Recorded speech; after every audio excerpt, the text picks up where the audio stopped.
Do you want to do roll call? Supervisor Redefield? Supervisor Chavez? Here. Supervisor Magsic? Here. Supervisor Pacheco? Here. Chairman Mendez? Here. All present, thank you. Okay, we'll move to the invocation. I think it's District 3. Thank you, Chair. I believe we have Father Sanchez here to give the invocation. Father Sanchez is our priest over at St. Anthony Claret. He's done a lot of great work in the community, and he's is really seen as a leader in our community. He even getting dirty sometimes doing community cleanups. So welcome, Father Sanchez. Thank you. Good morning, everyone.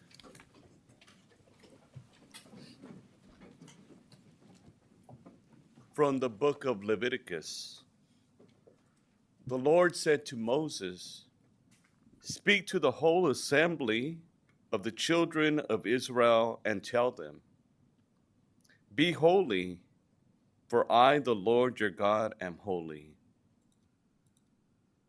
Lord our God, as we gather this morning, we pray for all our county representatives and for their staffs, that they may be holy as our God is holy.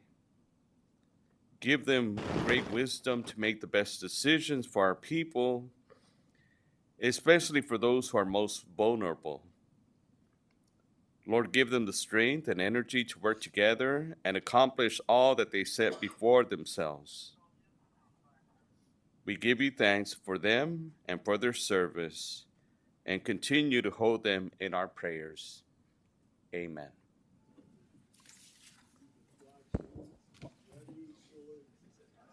Allegiance to the flag of the United States of America, to the republic for which it stands, one nation under God, indivisible, with liberty and justice for all. Amen.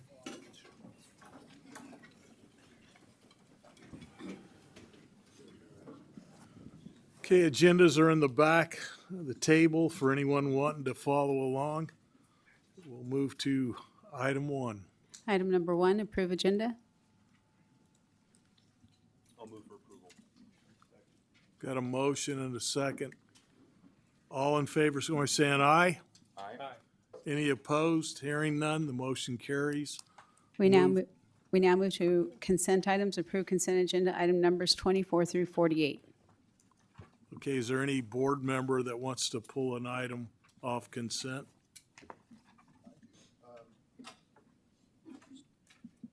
Yeah, I'd like to pull item 34, 36, and 43 for discussion. Does anybody else? Does anyone in the public want to pull an agenda from consent?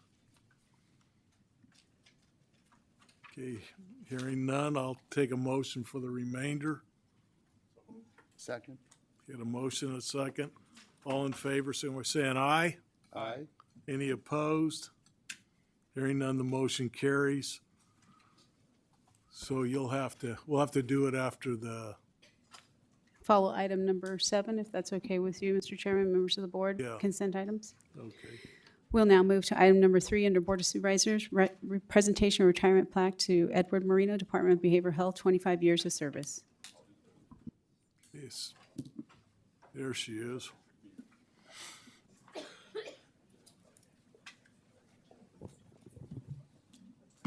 Go ahead. Good morning, Chairman, members of the board. Susan Holt, your Behavioral Health Director and Public Guardian. It's an honor to be here with you today with our team to honor Ed Moreno.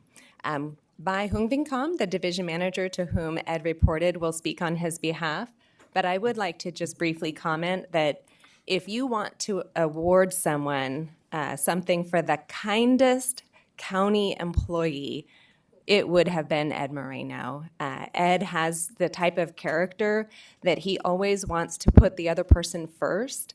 I can't tell you how many times when I had an issue with a 24/7 facility on a Saturday afternoon, I would text Ed and he would never say, "Hey Holt, I'm busy golfing." What he would say is, "Hey boss, what can I do for you? What can I do for the people of Fresno County?" And that was the type of employee that Ed was. Here to tell you a little more about Ed is his division manager, Bai Hung Vinh Kam. Good morning, your board. It is an honor to be here today to recognize Ed Moreno for his 25 years of county service. I had the privilege to know Ed for 18 years, and today I have the pleasure to tell you about his career. Ed began his county career with the Department of Health and Human Services in April 1999 as a staff analyst. With the restructure of the Human Health Service Systems, Ed transitioned to the Adult Services Division Department and subsequently the Department of Employment Temporary Assistance.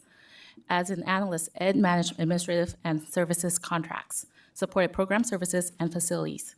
In April 2016, he promoted to senior staff analyst with the Department of Behavioral Health, overseeing the daily operations of facilities management. Ed was very dependable. He answered phone calls before and after hours, on weekends, and during his vacation. With the multiple facility crises throughout the years, Ed's leadership was instrumental for continuity of services, and the quick actions of his team to relocate staff resulted in very minimal service disruptions. He and his team found solutions to multiple facilities challenges, allowing the department to realize cost savings. He was customer service-driven leader. During the time of shelter in place, he reported to work. The lone individual completing tasks, and rather than assigning it to his team, he drove from Kingsburg to Fresno to receive and distribute essential equipment for the department to main services.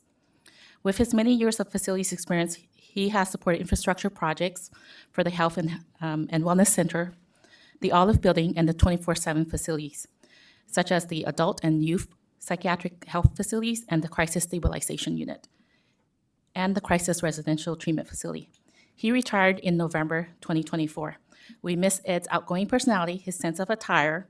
He has an outfit for every occasion. We are glad he can pursue his passion for becoming a substitute teacher, his commitment to spending time with his family and creating lasting memories with his parents, his desire to become more involved with his church and community, and of course his passion for golf, spending countless days on the golf course and simply enjoying life. Thank you, Ed, for the many years of service to our community. Morning, Board.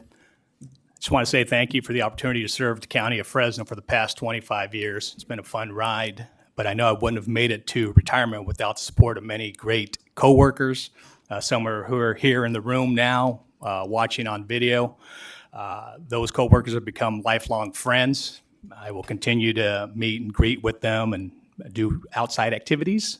But again, coworkers, great supervisors, upper management, and directors have helped me reach this point of my life. And just want to give a shout out to our DBH Administration Division and the Facilities Unit that I came from. I hope they're all doing well. And lastly, as we know, there's always the other half. I have my boss here, my better half. I want to bring her up real quick and just give a show of gratitude to my wife, Laura Moreno. Yeah, she keeps it going at home, trust me. That's all I got. Thanks. Okay, thank you, that's good. Any other comments from the board? I do. Yeah, okay. Ed, if memory serves me correctly, maybe in your previous life, you were the analyst for the Human Resource Advisory Board?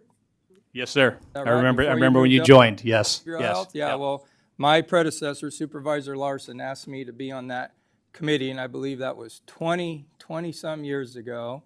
And everything the director said and the supervisor is true. Ed was always full of energy, full of life, and he made serving on that committee a lot of fun. So I just want to tell you, I remember that, Ed, and appreciate everything you've done for the county for all those years, and good luck to you on your retirement. Yeah. Appreciate it. Thank you. Well, thank you very much, Ed. And if you have any other members of your family and want to bring them up, you can come up here and take a picture. with Just the us. boss today. Okay.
We now move to item number 4 under Chairman Mendez. Proclaim the month of March 2025 as Professional Social Worker Appreciation Month in Fresno County.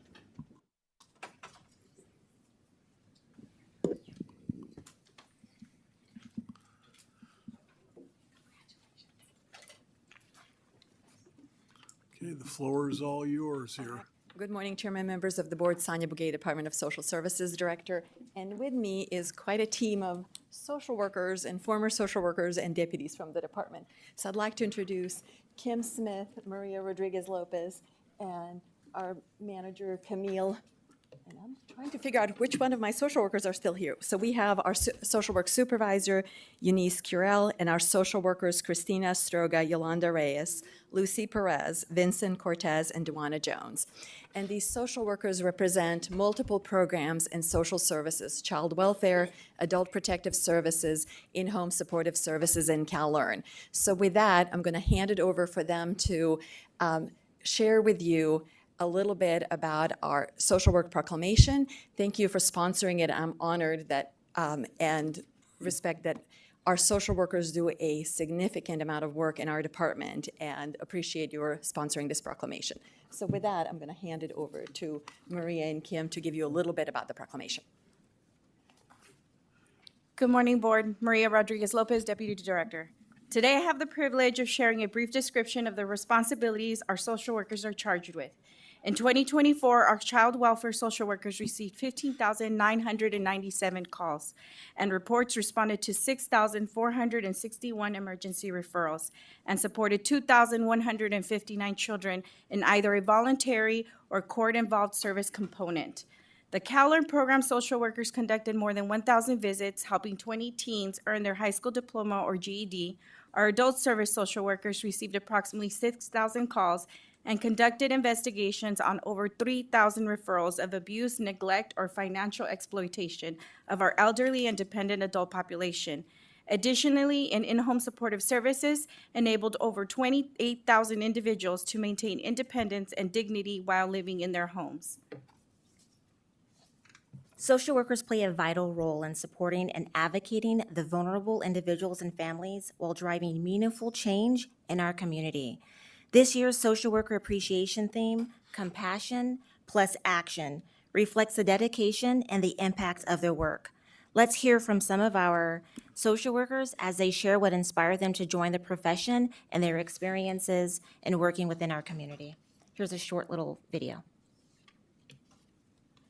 As a child, I was inspired to pursue a career in social work. I had a medical social worker assigned to me and my family. My mom was a single parent raising 3 kids, and she knew medically, health-wise, there was something not quite right. Despite how many doctors she took me to, they didn't take her seriously. So fortunately, she was able to work with a medical social worker that was able to listen and advocate for my needs. Without her, I wouldn't have had a life-saving surgery that essentially saved my life, which is definite inspiration to help others. Compassion plus Action is this year's theme for Social Worker Appreciation Month. And what that means to me is actively listening with empathy, understanding, and an open heart to our families, and helping them take baby steps to ensure their success. In the CalLearn program, Compassion plus Action means listening to our young parents, set goals on how to be role models for their children. We help provide tools for them to take action to ensure that they can provide for their families and be successful.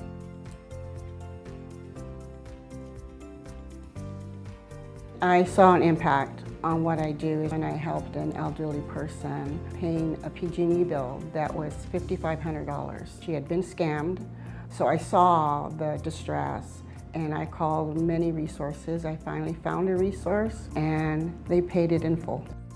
After we helped her, she called me and just left me this very emotional voicemail. Yolanda, thank you very, very much. I just talked to Sarah, and they're paying our PG&E and our water bill. Now we can get caught up on our mortgage, and maybe we'll be able to have a Christmas. But I just want to tell you I love you very much. Thank you, thank you. I love you. God bless you. Social workers do save lives. I have walked into a house and found people on the floor. I have walked into a house and saw somebody in bed who couldn't move. I saw a client not too long ago, and she was very emotional and she was crying. And so I asked her, why are you crying? And she said, because I miss who I used to be. And so that's where we come in, to let them know that you can get help and there is help.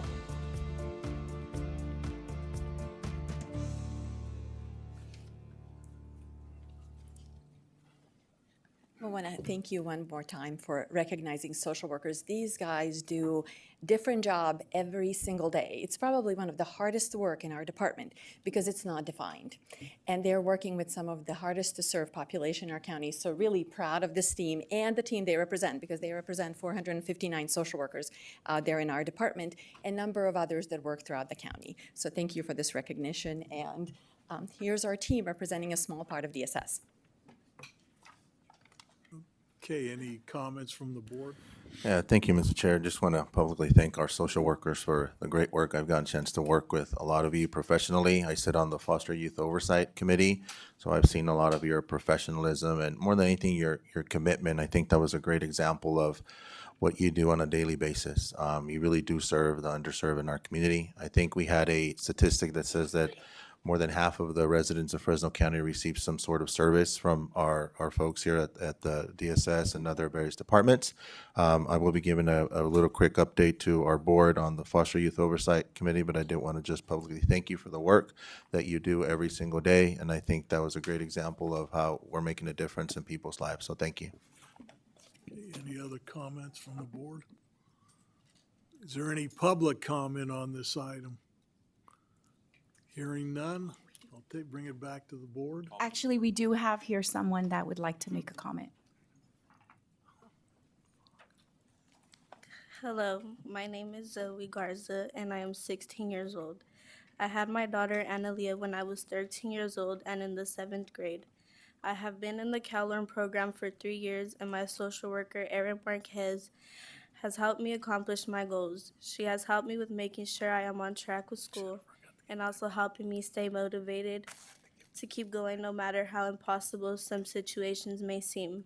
She has helped me with medical needs, such as transporting me to get glasses that I needed and transporting me and my baby to her doctor appointments.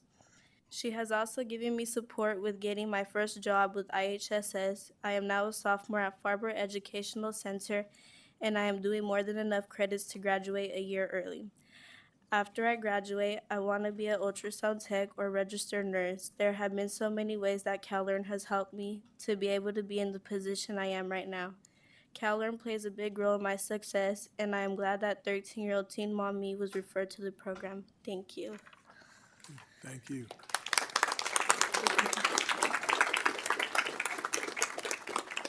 Motion, I'll move for approval of the resolution. second. All in favor is going to say an aye. Aye. Any opposed? Hearing none, the motion carries. Go ahead and come up and.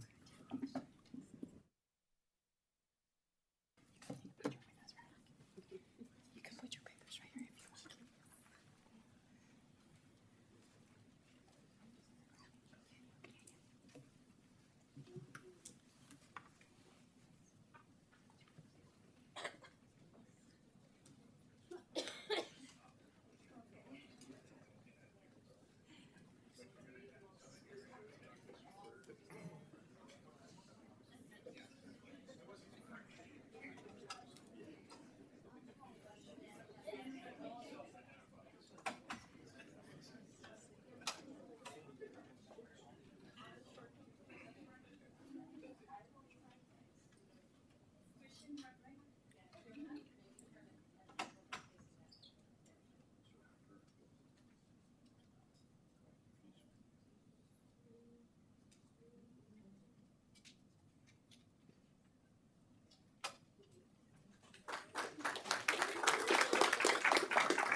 We now move to item number 5 under Supervisor Chavez, proclaim March 2025 as American Red Cross Month in Fresno County.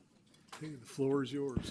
Thank you, Chair. Today I have the honor of recognizing the American Red Cross. I think we have the representatives here making their way. But I do want to also recognize the work that they've done in our community.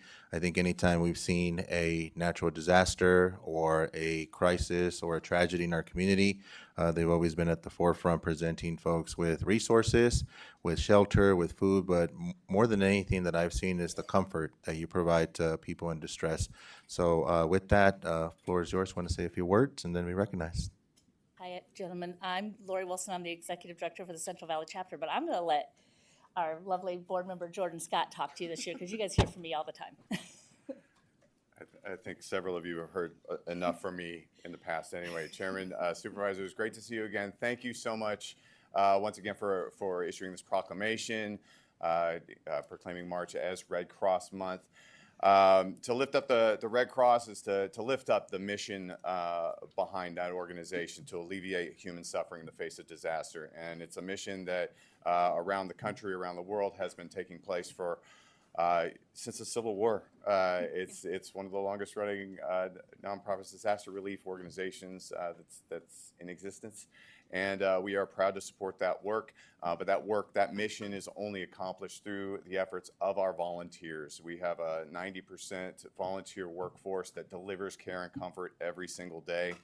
And it's often surprising to hear a lot of the work that gets done, because if your football games aren't getting interrupted by a donation ask or some sort of support for a large-scale disaster, out of sight, out of mind, right?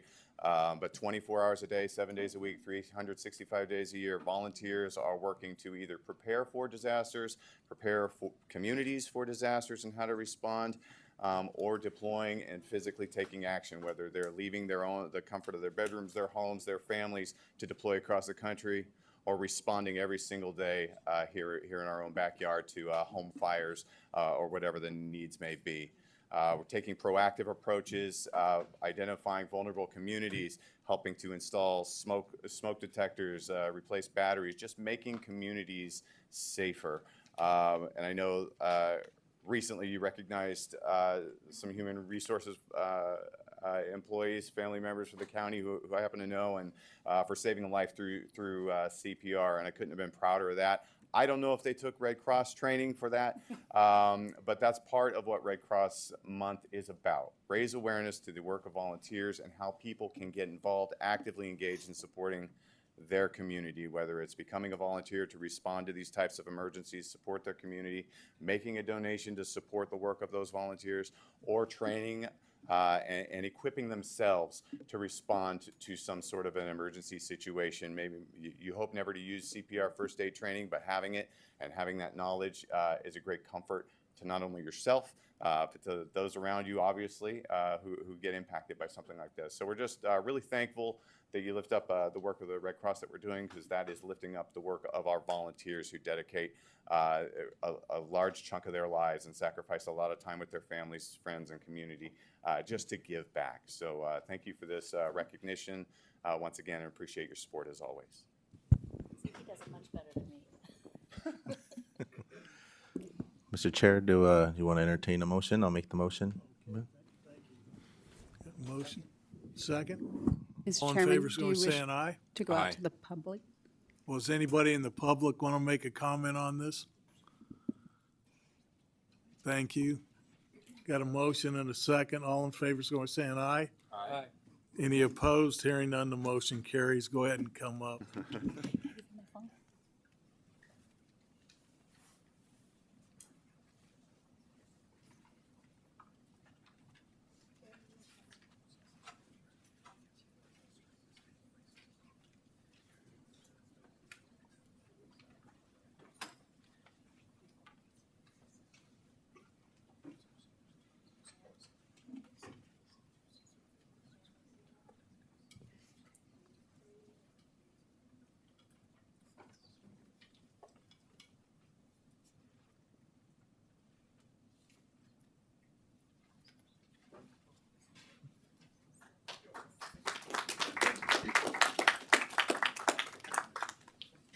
We now move to item number 6 under Supervisor Maxick, adopt a resolution acknowledging the 80th anniversary of the Fresno County Employees Retirement Association. Supervisor Magzik. So Fresno County is one of 20 counties in the state of California that has its own retirement system, and we are celebrating 80 years of that retirement system being in place. And really appreciate staff being here today. I have the pleasure of being a board member, a trustee on that 9-member board, and been serving on that a little over 8 years. But here today, Don Kendig is going to talk a little bit about the significance of what FSARA does, but every single employee of the county typically has a pension waiting for them as long as they get vested. And so, Don, can you talk a little bit more about FSARA? Sure. I thought you were going to read the resolution first, but I'll go ahead and say good morning, Chairman, members of the board, Supervisor Magzik. I'm Donald Kendig, your retirement administrator. Along with me today are staff members. I have two deputy retirement administrators to my right, Tom Trester and Patty Montoya, and then to my left, I have our very own communications analyst, Jared Wong. I also have some retiree representatives. Before I talk a little bit about what FSARA does, I have Laura Basua, a retiree representative, representing us here today, and then also our very own Oscar Garcia, auditor, controller, treasurer, tax collector. He has his own item, but he's also on the board as an ex officio member. And what I would say is that a county employee and even our participating special districts can count on a secure retirement if they put forth a good career here with us in civil service, public service. That's something you can expect. It's a defined benefit. It's there for you. It's guaranteed. I know not a lot in life is guaranteed, but I do know that once you retire, you can count on that pension check coming month after month. We have over 21,000 members and growing. I got here about 10 years ago, and FSARA was in a different state. I was here for the 70th, but nobody was aware of it. We were in a frenzied state trying to get our act together, and I think our act is together, and we now have the opportunity to sit back, take a deep breath, and celebrate our 80 years serving the citizens of Fresno County, because it's the employees that serve everyone else. And I want to thank the board for supporting this pension plan and the service that we're able to provide and the security we're able to give to our members. The very own member that came up today and was recognized earlier, he has a good retirement ahead of him, and all of you do too. Is that enough, or you want me to talk about it? No, I think that's perfect. And with that, so Patty and Jared, I appreciate the two of you interface a lot with employees, people who are getting ready to retire, helping people prepare for retirement. So appreciate all that interaction and the dozens of employees that work at FSARA that make sure that the 21,000 members that are part of FSARA either are maintained well in retirement, or they're helped to prepare for retirement when that day finally comes. So the funded status of the plan has continued to improve, which I greatly appreciate. And it is the FSARA retirement is one of the single largest contributions that the county makes annually. And so this board does take that very seriously and appreciates the stability that staff provides for FSARA. And with that, I'm prepared to make a motion for the resolution, unless if there's something you'd like to add. Well, first, I just want to thank you for today's resolution. On January 15th, the Board of Retirement issued a similar resolution. Just want to let you know, on Friday, we were recognized in the Business Journal, our local publication, and then this Friday, we will be having an open house for FSARA members from 11 to 1 p.m. Food will be provided while supplies last, rain or shine. So if you can make it out there between 11 and 1, we'd love to see you. And thank you for today's resolution. You got it. I'll move for approval after the public has an opportunity to speak. Is there any other comments from the board? Thank you again, Don, for doing the job you do. You do a damn good job at it, so thank you. Thank you, buddy. Is there any public comment on this item? Hearing none, I have a motion. It's got a second. All in favor, so by saying aye. Aye. Any opposed? Hearing none, the motion carries. Go ahead and come up.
Sonia's gonna send me the photo. Did you want to move to 34 or?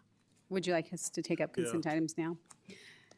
Item 34, which was pulled by Supervisor Bredefield under County Council, approve and authorize chairman to execute stipulation for entry of judgment and order thereon with defendant property owners 20526 South Garfield Avenue, Riverdale, California.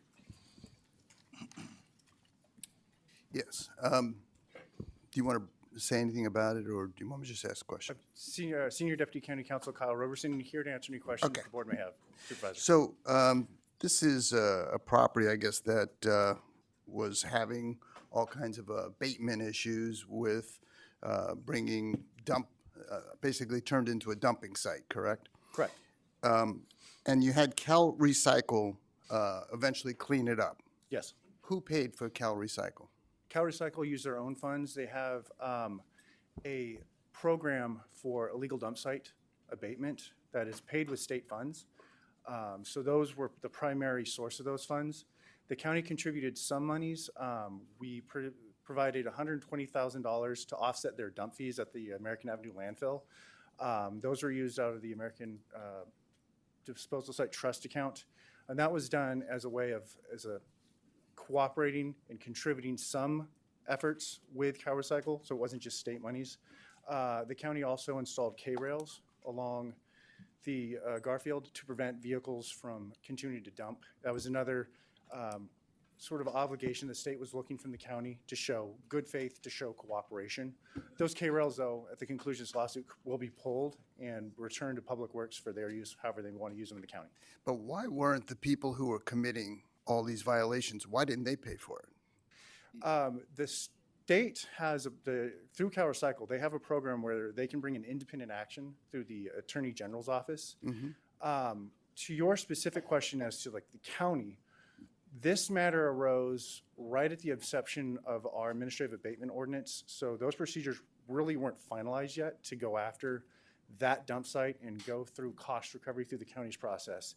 And if you see the numbers that Cal Recycle spent to clean that up, that would have been approaching cost prohibitive to do that work. So, having Cal Recycle involved enabled that work to get done in an expedient manner. Okay, and why did it take 5 years to clean this up? You initiated it in 2019 or 2018. Why did it take 5 years to get this done? That was issues with staff and not really having a good process in place, but those have improved. Okay, so And also, Supervisor, Yeah. we had to work with the state for quite a while to get Cal Recycle, who was very cooperative, but it did take a while to get them involved. Because of the size of this dump, it required state resources. There simply were not the financial resources to go on and abate this without the state's help. Okay, why didn't we just initiate proceedings to take the property, to seize the property because they weren't complying with the law? Because then we would be responsible completely for this $1 million cleanup with property that's probably worth about $20,000. Well, we need to be doing something better than this because it took 5 years to clean. Right now, they were fined $1,000, correct? I mean, basically $1,000 is all these people. No, they're paying $5,000 each for the owners. The owners were absentee owners, and the people that dumped were not the owners. This was a site out in the rural area. The owners are still on the hook to the extent they are with Cal Recycle. Cal Recycle has its own recovery provisions. We don't know what they're doing to recover or not recover that. There's only so much blood you can get out of a turnip when you're secondary to the state. You got to let the state go first on this because they committed the hundreds of thousands of dollars to do the cleanup. The procedures have improved dramatically, and I will say that in turn, we have a dumping ordinance that was passed in the meantime, and the administrative abatement ordinance has been much more effective at catching these things when they're a size when the county can address them. The agreement that you have, though, with the owners are that they won't allow this to occur. What teeth do we have to ensure that they don't just continue to do what they were doing for 5 years or longer? I mean, Well, Supervisor, we have the injunction, and then we could go through the court process. We'll have a judgment, and a judgment is a more expedient means to demand action and compliance. So we could haul them back into court, demand they clean up. We also now included that they would authorize us to go through cost recovery. If we have to return, we will be enabled to recover those costs if we have to go back and clean this up in the future. So that is in the stipulated judgment, just to safeguard the counties. To your point, we don't want to be back in this situation again. Right. Okay. And this is a larger issue that we'll be talking about, I guess, through code enforcement, because we need to have greater teeth so we don't allow this to happen, and it doesn't take 5 years to clean up and all of that. I mean, I think this being on the agenda today as we're addressing code enforcement is probably a good thing. With that said, I'll make a motion to approve. Okay, just one quick comment. That site's been cleaned off for the last over 2 years, hasn't it now? Yes, I believe Cal Recycle completed their cleanup work in 2021. So it has been cleaned since then, and we have Yeah. not received any complaints of any future dumping It's out just, there. we're just trying to taking so long to get through the paperwork. It is, and just Not again, cleaning up, but the paperwork. and just resolving this litigation, Yeah, because the court demands right. that we resolve this litigation, not let it stay Right. out in the ether. Okay. So Okay. this I'll has second remained, your motion. it has remained cleaned? They're Yes. not, We okay, have no reports, Supervisor, of any dumping out at I that went site. by there the other day, it's still clean. thank you. Yeah. Great. Terrific. Thank you. Okay, any public comment on this item? Hearing none. Got a motion and a second. All in favor, so I say an aye. Aye. Any opposed? Hearing none, the motion passes. Thank you, Supervisors. Thank you. Appreciate it. We now move to item 36, which was pulled by Supervisor Bredefield. Under Behavioral Health, approve and authorize Chairman of the Board of Supervisors to execute a program funding agreement with Advocates for Human Potential Incorporated. Could you just go in a little bit to this FIST and the kind of folks that are part of this, what kind of felonies they're involved in, how they're housed, where they're housed, things of that sort? Supervisor, I'm very happy to do that. Susan Holt, your Behavioral Health Director. Individuals who are determined pursuant to an evaluation ordered by the court incompetent to stand trial may include individuals for a wide range of felonies. It is not the nature of the felony that indicates whether they qualify for felony incompetent to stand trial services. It is the fact that they have a felony and that they have a mental illness that has contributed to the legal finding of incompetence. Obviously, competence from a legal perspective is different than need for treatment services.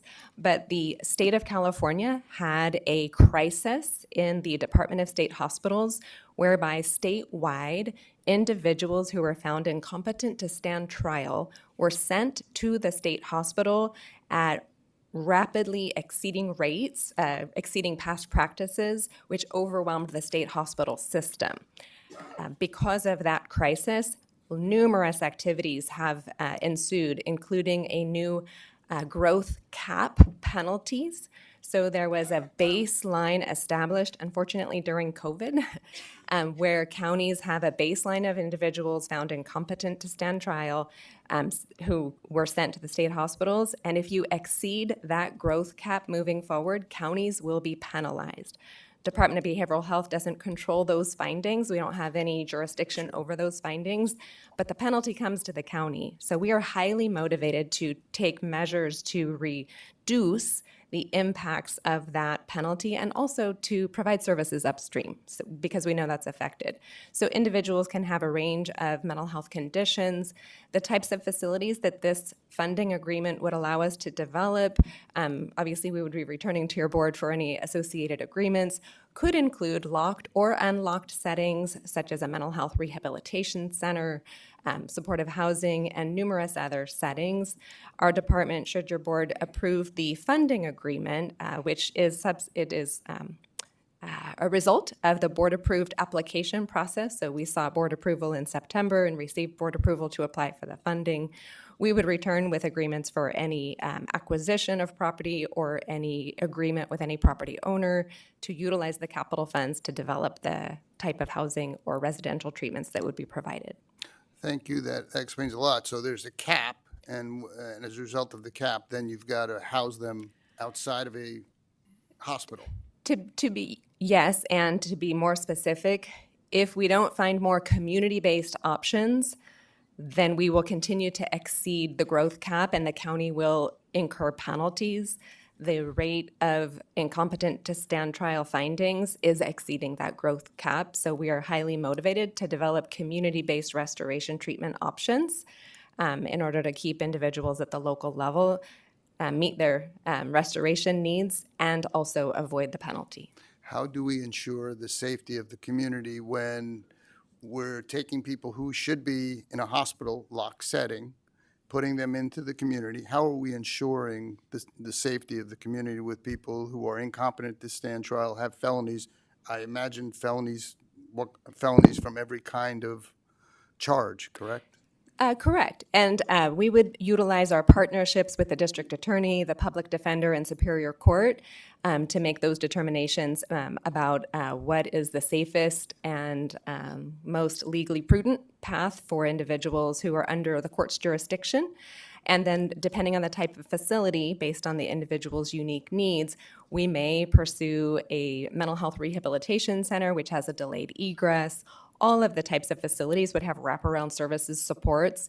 And so we would make sure that we are providing tailored treatment and restoration services for each individual and ensure that we're collaborating with our justice partners to ensure the safety of the community. Yeah, I guess that's the only thing concern for me, is just ensuring that, I understand these, again, mandates from the state. Correct. And they impose that on us, but I think we have a duty to make sure that whatever the mandate is, we're still doing whatever we can to protect people. Yes, sir. And yes, we agree, and our colleagues with the Public Defender's Office and the District Attorney's Office and the courts have collaborated with us in the planning efforts, and they share the concern for the safety of the public. Most of the individuals with serious mental illness are not dangerous to the community. In fact, most individuals with serious mental illness are more likely to be victims of violent crime than perpetrators.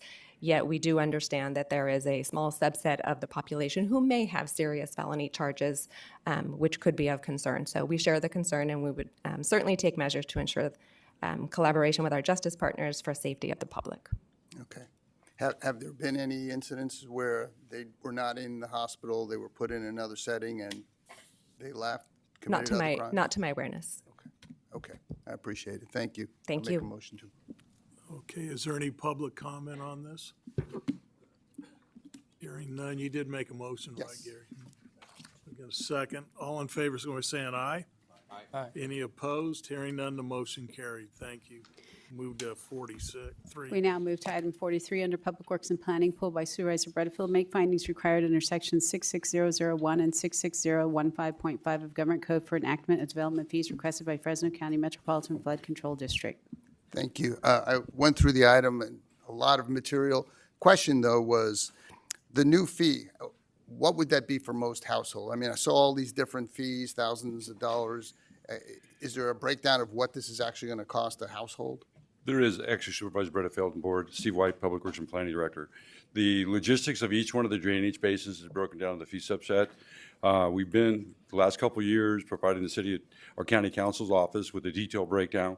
To answer specifics, we didn't know where the location is, but I do have representatives here from Flood Control to answer those specific questions if you'd like. I can call them up now. I'm just curious, you know, if It's you a can give me 7% increase globally. That would be, if the fee was $1,000, it would be 7% on the $1,000. It depends on the drainage zone, what your project is. In most homes, single-family homes are part of a master project to go in with. The fees are paid to the flood control district, and they get fee credits back for the infrastructure they're building, the pipes, the basins, and the like. So the generic question would take some detailed answer. If you'd like that, we can get that back to your office by the end of today. Yeah, I'd be curious. I don't know if flood control can answer. You know, I'm just curious what it's going to cost households. It wasn't clear in all that data. What is this actually going to cost people? Debbie Campbell, design engineer for Fresno Flood Control. It varies.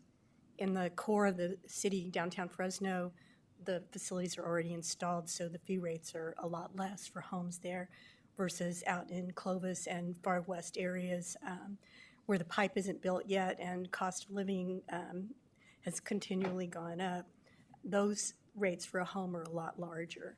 And I believe the schedule was attached, but we can send it to your office. I saw a bunch of schedules with all kinds of numbers, but I was looking to see how it broke down to households, and I couldn't find that. Yeah, we'll send. Numbers, right? You guys love numbers, tons of numbers, but I couldn't, usually, you know, it would show what it's going to actually cost people. Yeah, we can send you the fee schedule I for would each appreciate drainage that. area. And there's a map on there that shows the drainage areas. Okay. So we'll pick a couple locations. That like would be close to great. Fresno, and send those over to your office. We'll broadcast it to the board and county council by the end of today. And just curious, the Building Industry Association received this. Did they Yes, object to it yes. or they supported They've it? agreed to it, yeah. We've had a meeting with them, and we had nobody showed up for the meeting except the director. Okay. All right. Thank you. Nathan? Go ahead. A couple. So your attachment A, I think, is the closest you have. I'm looking at, basin costs, pipe costs, and these are based upon as of March 1st of 2025. The challenge is it depends on the density of the project. So the higher the density, and depending on volume of water and pipe and facility that needs to be built, it might fluctuate a little bit. If you have a very low project, but it's got to put a pipe in and put a basin in, it's going to be more expensive per residential unit. But if you have an apartment complex, the cost per door is going to be generally less. But yeah, attachment A, it looks like you've got a couple of different zones. I'm looking at zone 3 here, and different basins and pipe that still need to be put into the ground. I will say this, fees in general are killing development projects and just regulations overall. So when I was building 25 years ago, when I look at different fee schedules and where we are today, we've seen fees more than double, sometimes even triple. So it is cost prohibitive when you're trying to build affordable housing, but I appreciate the work that you're doing. You're not looking to make money, you're looking only to cover your costs. And so I appreciate that in this document. And just for the record, you approved the board action on 44, which we work with the Fleca District on our projects too. We pay the same fees and the like. So we'll have 2 separate options, one in Clovis, one in Fresno, in your office earlier today. Make it easy. We'll do a subdivision map and ask for the fee obligation. We'll give you the copy of the breakdown, and that way you can see. Thank Now, you. the logistics of it are going to be depending on what the developer chooses to do. Right. Thank you very much. Okay, is there any public comment on this? Motion approved. Motion to approve. Second by Nathan. All in favor, say aye. Aye. Any opposed? Hearing none, the motion carries. Mr. Chairman, members of the board, that concludes all consent items from this morning pulled by supervisors. We now return back to your regular agenda. Item number 7, under Supervisor Bredefield and Supervisor Magsack, approve revised administrative policy number 75, community outreach services. Go ahead. All right, a couple meetings ago, there was a discussion about policy number 75, and there was direction given by the board for myself and Supervisor Bredefeld to sit down and bring back some changes. I know that some of the members on the board would like to see additional changes to administrative policy 75. We do have some minor changes which can be seen in red.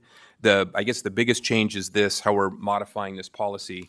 Items that are $1,500 or less can be approved by county counsel's office and don't need to come before the board. Anything that's over $1,500 still is going to require board approval. And also, if a member wants to make a contribution to a nonprofit or an entity that qualifies, that will be brought before the board if that's necessary within a 2-week period or the soonest available board date. So that way it won't get pushed back. So hopefully that will expedite a lot of these requests that are being made, and they won't disappear into the ether, as I heard someone mention earlier. So well done with that. Any questions by board members on this? What was that comment? Disappear into the ether. So that was made by one of our attorneys. Right. Yeah, basically, just into the expanse. A lot of times, just to cut to the chase, I know Supervisor Pacheco does the same thing, but we'll write personal checks or campaign checks directly to some of especially the ones that are under $1,500. So I'm just saying that. All right. I'd like to thank you, Supervisor Magsack, for, trying to come up with a compromise, and appreciate that. It's moving in the right direction. I'd love to see it, bigger, but I'll take the compromise and appreciate your support in doing this very much. Absolutely. I'd like to make a motion to approve. Yeah, well, I just Oh, would go like ahead. to add one more thing.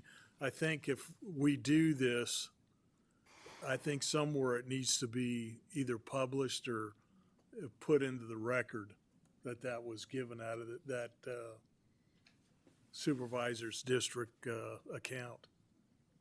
And not, somebody doesn't have to dig for it to see it. I don't know how you would do that. Clerk, is that something easily, if somebody requests that information, they can get it?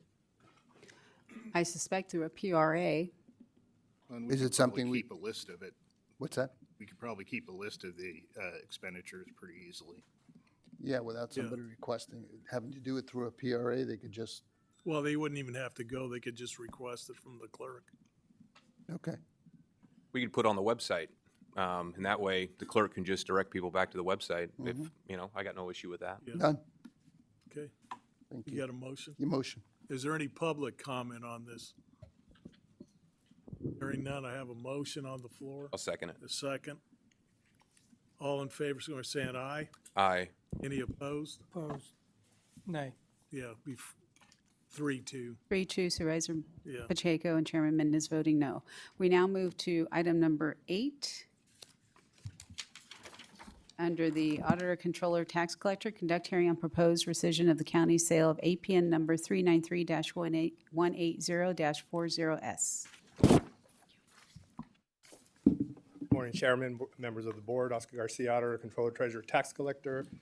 And I'm here before you to ask for a rescission of a tax sale that happened on March 24th, APN 393-180-40S. And I'm going to have Narayan Long, Chief from the Tax Collectors Division, to go ahead and present the slides.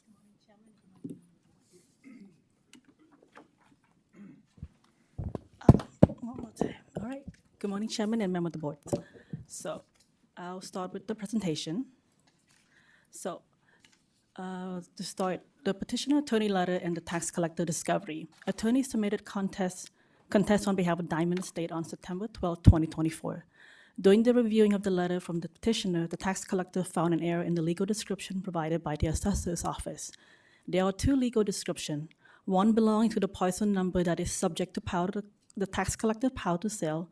The other legal description included in the sale notice belonged to an adjacent parcel that is not subject to power to sell. As such, all statutory notices are deemed defective. Petitioner attorney letter and the tax collector discovery. Attorney claimed the notice sent to Diamond Estate LLC for APN 393-180-40S and the notice of power to sell tax defaulted differ from the APN on grant deed for APN 393-180-40. The initial review found no evidence that the notices were wrong as it identified the right parcel. The APN 393-180-40S and 393-180-40 refer to the same parcel of land. The S in the APN stand for surface right, a designation used by assessor's office for processing purpose. This does not change the legal status of the parcel or alter the parcel number. As such, the tax collector satisfied the statutory requirement to notify assessed owner of the parcel going to tax sale. During the final review, to reply back to the attorney with the notices, the tax collector reviewed further the supporting documentation provided by the attorney. This is when the tax collector noticed the two parcels on the deed and the two identifying legal descriptions. This is just a note showing that what we did to satisfy the requirement. When we sent out the bill, the delinquent notices, when our office sent the tax defaulted property, notice of sale, personal contact, all of that was done in accordance to the codes. Once again, notices, information about prior year taxes appear on the notices and delinquent notices. So this is just showing the difference between the two parcels. The 49 is the one that is not subject to power to sale.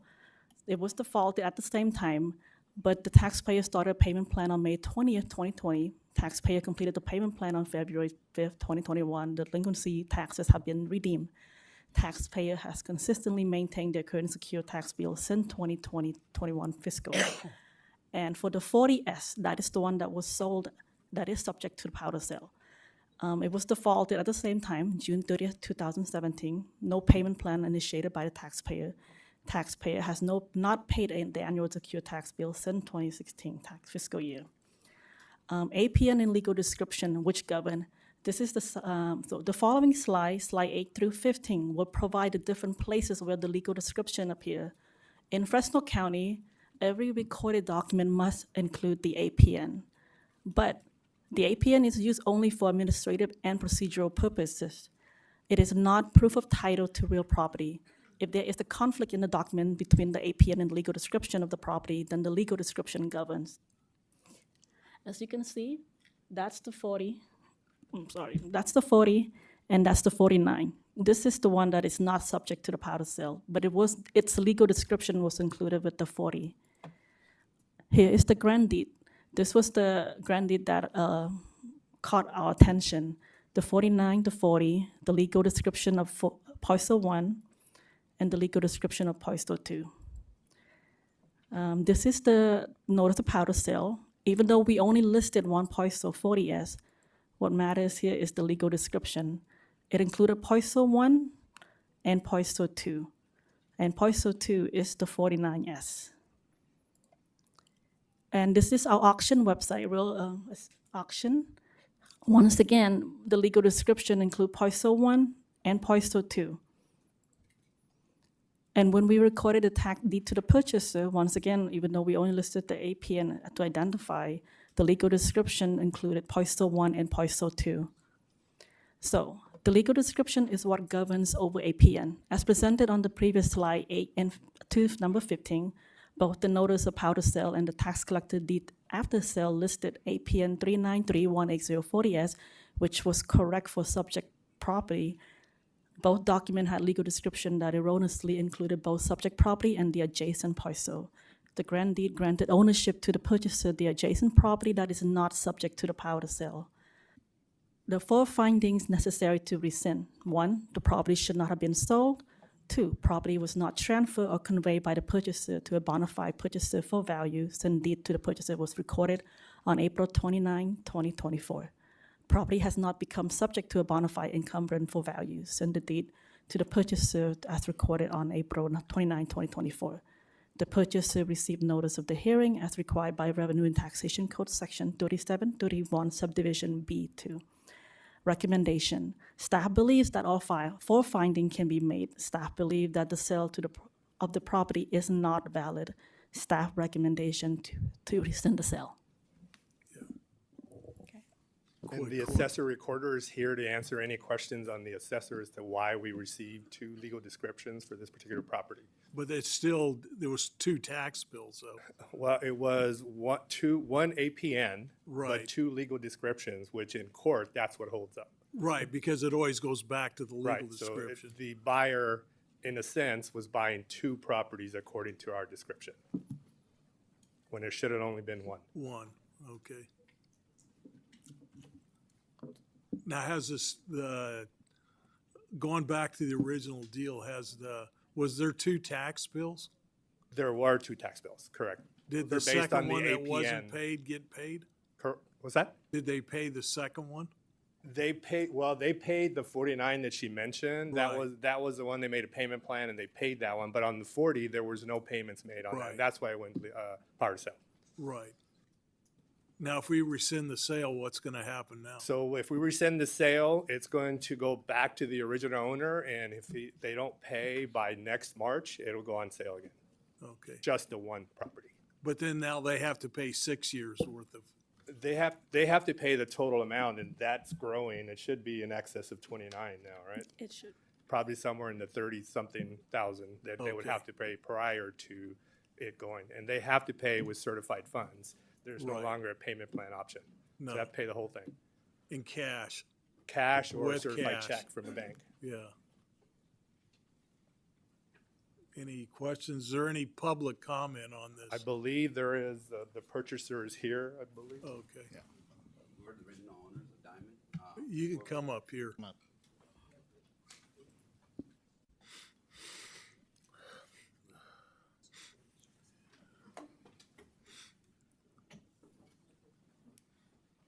Hi, I'm Diljit Randhawa. I'm here representing Diamond Estates. We're willing to pay whatever is owed within a month. We don't need a year. We're not asking. We could do it tomorrow, however you guys want. It was my first property I purchased. I bought it from a Schumann family. It was the in-home loan that was done. So, I know, so I don't know how this happened, but we're willing to take care of this matter ASAP. There will be, going forward, there will be no issues of any kind. You know, this has taught me a lot of, you know what I mean? I've been kind of struggling with this, so, but yeah, we're willing to take care of it. Okay, thank you. That's all I wanted to say. I wanted to say, you know what I mean, on our behalf, we are not, you know, shying away from the bill. We do not need a year or payment plan or anything like that. We will make a cash payment. You know, as soon as we get done with this paperwork, we'll bring in the cash for you whenever you guys want. That's not an issue. All right, thank you. I appreciate you guys. Thanks a lot.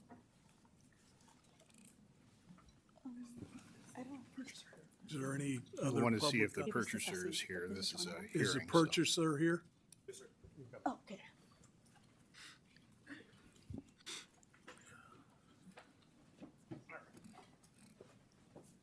A little bit of additional documentation, just a little bit of response to the tax collector's presentation. Am I allowed to approach you guys and? No. Sorry about that, guys. Okay, I can help you That move would be this way. fantastic. I appreciate your help. Uh-oh.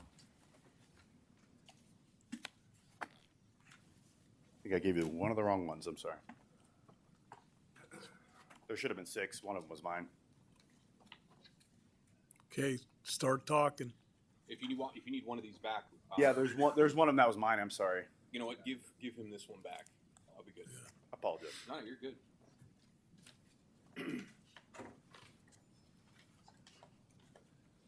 Give that to Dan. Give that to Dan. All right, we're going to hold off on this presentation for a moment. I just wanted to address a couple things. Oh, sorry, my name's John Hanna. I represent 4921 East Tulare, the purchaser of the property at the tax sale in March of 2024. Just in response to the tax collector's presentation, they presented in the first slide, it said that all statutory notices are deemed defective, and I don't think they quite did a great job explaining why that was deemed defective, nor did they present any code or any tax code or anything else that would substantiate that it is deemed effective. Now, on the second page, they actually say that all such tax collector, or as such, the tax collector satisfied the statutory requirement to notify assessed owner on the parcel going to the tax sale. So they're admitting there that they did fulfill all the requirements that was needed to service for notice. And then if we jump to the second page I gave you guys, page 7 of the tax collector's presentation, they did cite a couple codes. One of them was in Fresno County, every document must include an APN number. The property that they're trying to say that was sold, the APN number was not included in there. And based on the additional legal, the Revenue and Tax Code 11911.1 basically says that it does not make it invalid, the deed, based on erroneous information. So I kind of included some details in there. I don't know if you guys want to look into it a little deeper, but, and then the other one they included was the XPO Logistics versus the Hayward property. This was specifically a dispute about whether the APN or the legal description, which you addressed, which one takes precedent in event of a conflict. With APN number 49, which they're addressing and saying was sold, there is no conflict here. We have not claimed that we own the property. We do not believe that we own the property. We did our due diligence before the tax sale. We realized that the secondary description was describing another APN number and clearly wouldn't be included in the sale. Also, the fact that the property sold for $29,000, if it included the neighboring property, their property assesses at about $350,000. So I think if people really believed that it was part of the tax sale, there would have been a much higher number on that tax sale, because generally these things don't sell for less than 10% of their actual assessed value at the tax sale. Going on to the next page, page 16, they said the grant deed granted ownership to the purchaser to the adjacent property that is not subject to the power of the sale. So I was just kind of questioning, after the 1 year, if I was coming in and I was claiming that I owned the property, I feel like the tax collector would have a different position and say, based off of some of the same stuff that they addressed, that we actually don't own the property because it wasn't transferred legitimately and it wasn't subject to tax sale. even though after a year, they don't have the ability to go back after it. But that's not very important. It was just something I was thinking about as far as, are they just taking a defensive position, or are they really considering all of the facts? Going to page 17, they said the property should not have been sold. So my big thing, usually if something's sold, there's something recorded against that property. So the APN number they're suggesting that was sold, there's nothing recorded against it. You can see the documents. I actually have it in my presentation. I can pull it up for you. Nothing's been recorded against that property since I believe they purchased it in 2016 or 2017. And on their last page, they believe that they can substantiate all 4 findings, and we disagree based on the fact that nothing was recorded, nothing was technically sold. Staff believes the sale is not valid, but based on the information they put in here with Revenue and Tax Code 11911, it actually says that it's still valid even with the erroneous information. And the staff's recommendation to rescind the tax sale, we're kind of taking the alternative of we could use a corrective deed. We can resolve this really quickly by agreeing what we all understand, that Diamond LLC still owns property number 49, ending in APN 49, and we could resolve that today. All right, so we can go ahead and go on to the presentation. The remote should work. All right, so this is just the rescission hearing. I kind of broke down their response. This was the tax collector's official response to us, and this is us kind of going through our understanding of it. They did a good job explaining some of the details. There's a lot of numbers flying around, so I'm hoping you guys are understanding kind of the dynamic here between the 2 properties and what was sold, and the fact that they cleared out the past due tax sale on property 49, so that was not subject to tax sale. We understand and we agree with that decision. All right, so the first portion of it was the proposed rescission is due to the county having listed, sold, or deeded the property not subject to the power of tax sale because legal description was erroneously included. So that statement accurately reflects what occurred. No documents were recorded. No evidence supports tax collector's theory that another APN was sold. And unless legally merged with another property, APN 393-180-40S and its associated rights and tax default status remain independent of any other parcel. So then they go on to say that there was an erroneous legal description included, which we don't contest. We agree that that was what occurred, but it's a little misleading without some more context. Let's see here, sorry about that. So oftentimes clerical errors in recorded tax sale deeds can typically be resolved by doing a corrective deed instead of rescinding the tax sale altogether.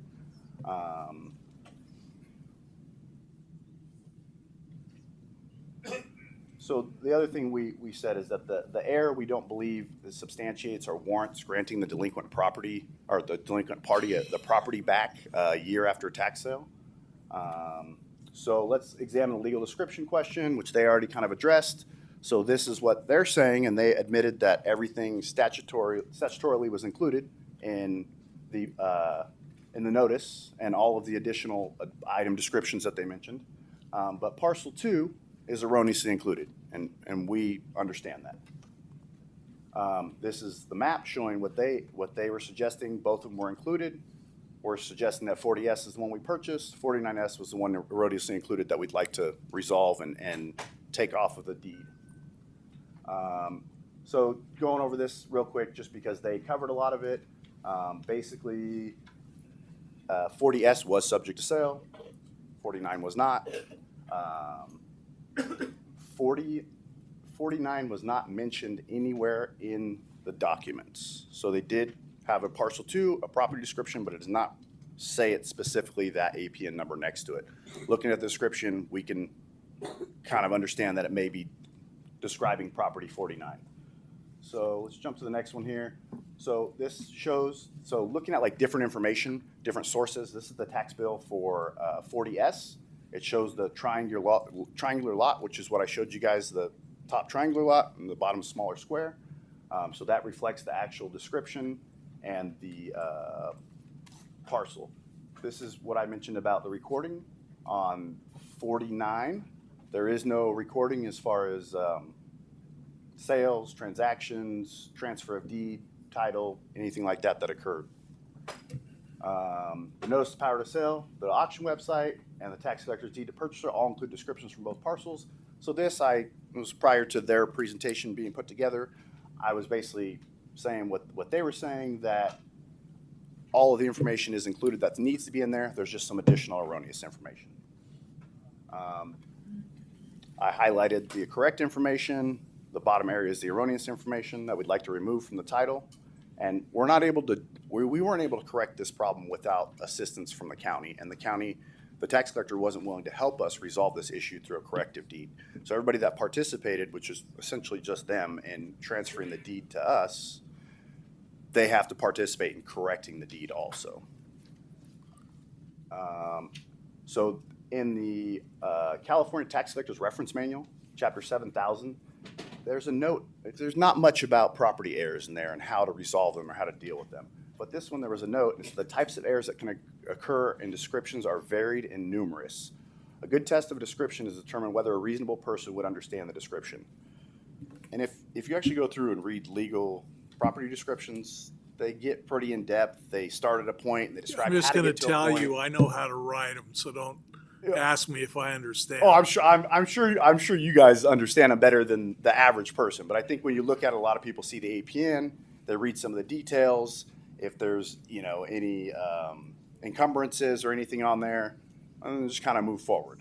So I think that when we take this into consideration with the previous property owners receiving the notice with the erroneous information on there, I think it would have been really easy for them to look at it and determine that the property number 40S was subject to tax sale, even though at the very bottom the erroneous information was included. I don't think that would have caused confusion for the average person taking a look at that information. Okay, I think we've got enough information from you. Did you want to say something, Dan, or? Unless the board has questions, I would just say that the circumstance that Mr. Hanna, hypothesized on about if he comes back after a year and the property sale is final is exactly the type of mess that the rescission process is designed to fix. When you have an error like this, where you have a whole other parcel that is not subject to tax sale that's included in one, that's part of the thing that the rescission process is designed to pick up. It's not always possible to figure all the little details out or why something happened or why it didn't. But when you have a situation where a whole parcel was included in a sale, which it was by the notices and on the tax deed, that wasn't subject to the sale, the county's remedies are either rescission or let it go through. This isn't a clerical error you can correct with a corrective deed.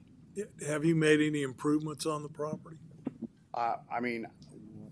Generally, when we purchase that tax sale, we've been instructed not to really spend money on it for a year. Don't pay the property taxes because something like this could happen. Okay. We have bought a number of properties through the Fresno County tax sale. This is the first time we've had a rescission incident or an error that's occurred that's led to a rescission.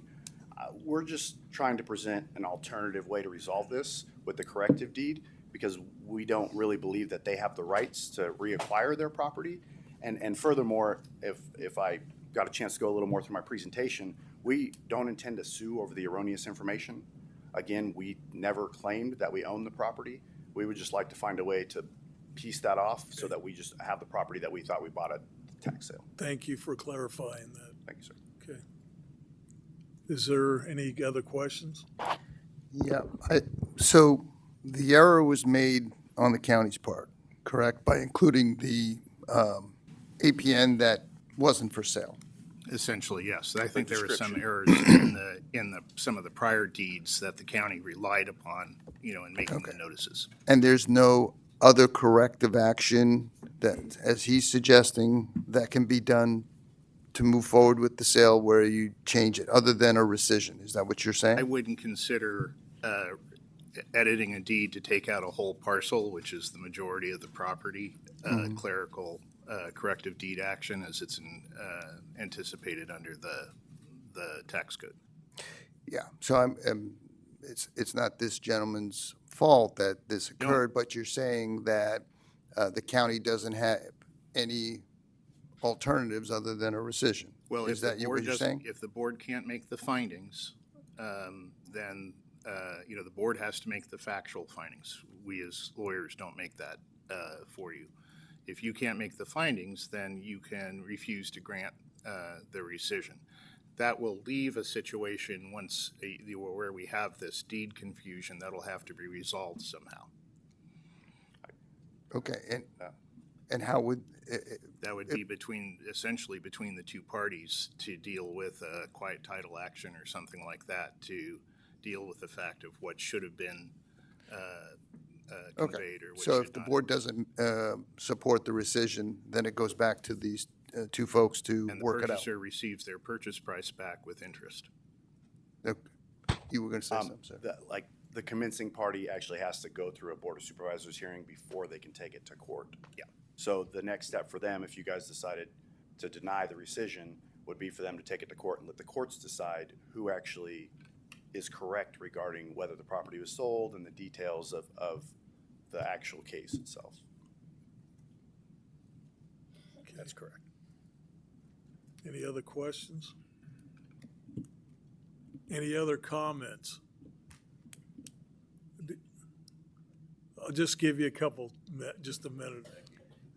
You have to come up Oh, to the you can mic. come up here.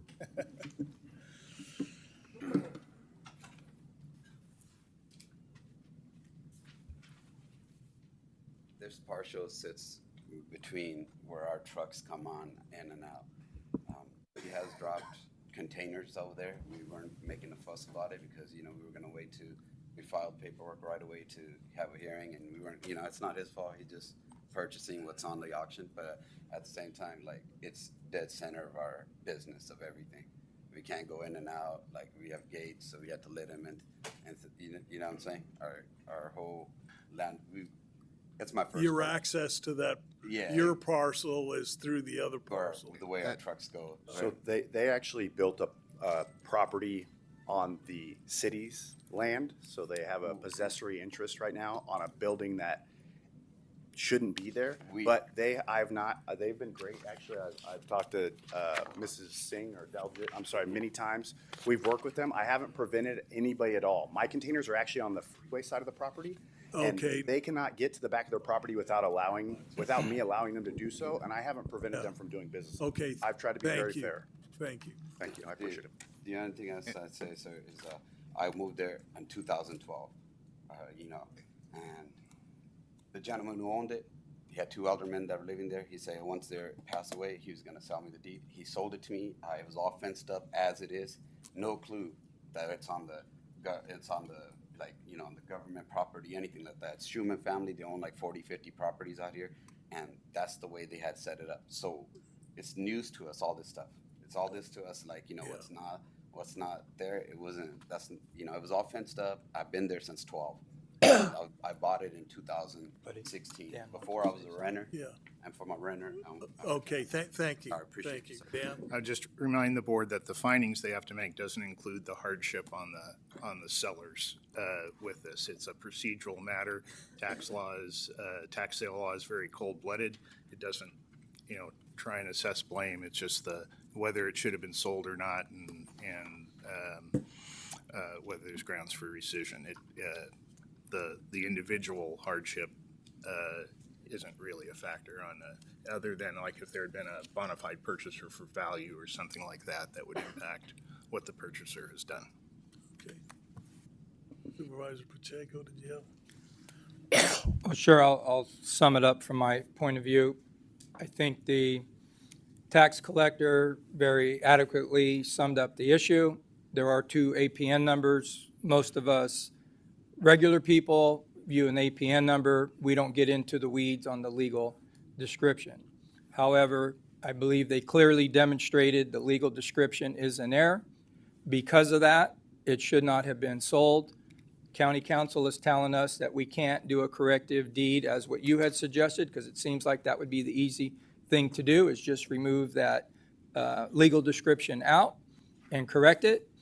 We were told that that isn't a viable option at this time. Based on that, I believe the findings can be made. You have not done with it the property for over a year because these kind of things happen. You do it as a living. It's an investment for you. I don't believe any harm has come to you. You will have interest on your money. That is part of the business that you are in, and these kind of things happen. So again, it is a good lesson for the property owner. Don't get to this point because you're going to lose your property. You should have paid your taxes for the last 5 years. And now it's a little late, you're coming to it, but you, by the grace of God, are going to get saved because of a legal technicality, or otherwise, I agree with this gentleman, it should have been sold to him. So based on that, Mr. Chairman, I will make a motion that we rescind the sale based on the legal technicality, that the findings can be made, and hopefully this man pays his taxes, or this gentleman here can buy it in a year from today. I'll second that motion. Okay, you got a motion and a second. All in favor is going to say an aye. Aye. Any opposed? Hearing none, the motion carried. Thank you. I guess. We now move to the next item, which is item number 9, Administrative Office. Receive mid-year budget report for fiscal year 24-25 and approve proposed schedule for the recommended budget and adoption of the fiscal year 25-26 budget, which incorporates a recommended budget by June 24th, 2025. You have a staff report?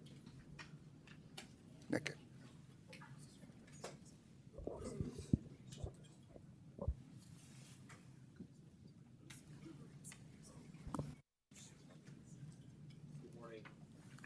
Good morning, Chairman, members of the board. Paul Nerland, your CAO. We have a brief presentation this morning to talk about a mid-year budget status. And in a moment, I'm going to introduce your budget director, Paige Benavides, who will go through some of the details, and we will tag team on this a little bit. We can go to the next slide, Paige. We're going to begin with a mid-year budget status to give you an idea of where we are at this current fiscal year. We'll also provide a fiscal outlook for the next fiscal year.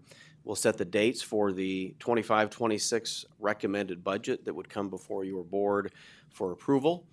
And at this time, I'd like to introduce Budget Director Paige Benavides, who will do the bulk of this presentation with some tag teaming from me. So Paige. Good morning, members of the board. Paige Benavides, County Administrative Office. I will be providing an update primarily of the general fund budget, which, as you know, is the county's primary operating budget. So our focus today is the general fund primarily. Departmental mid-year expenditures for fiscal year 24-25 were approximately 39% of budgeted appropriations. Revenues recognized at mid-year were about 28% of total budgeted revenues. And these percentages are right in line with mid-year status for the prior fiscal years.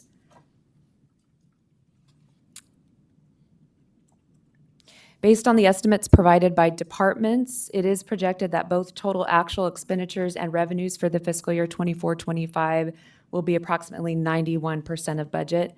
This is also in line with prior years.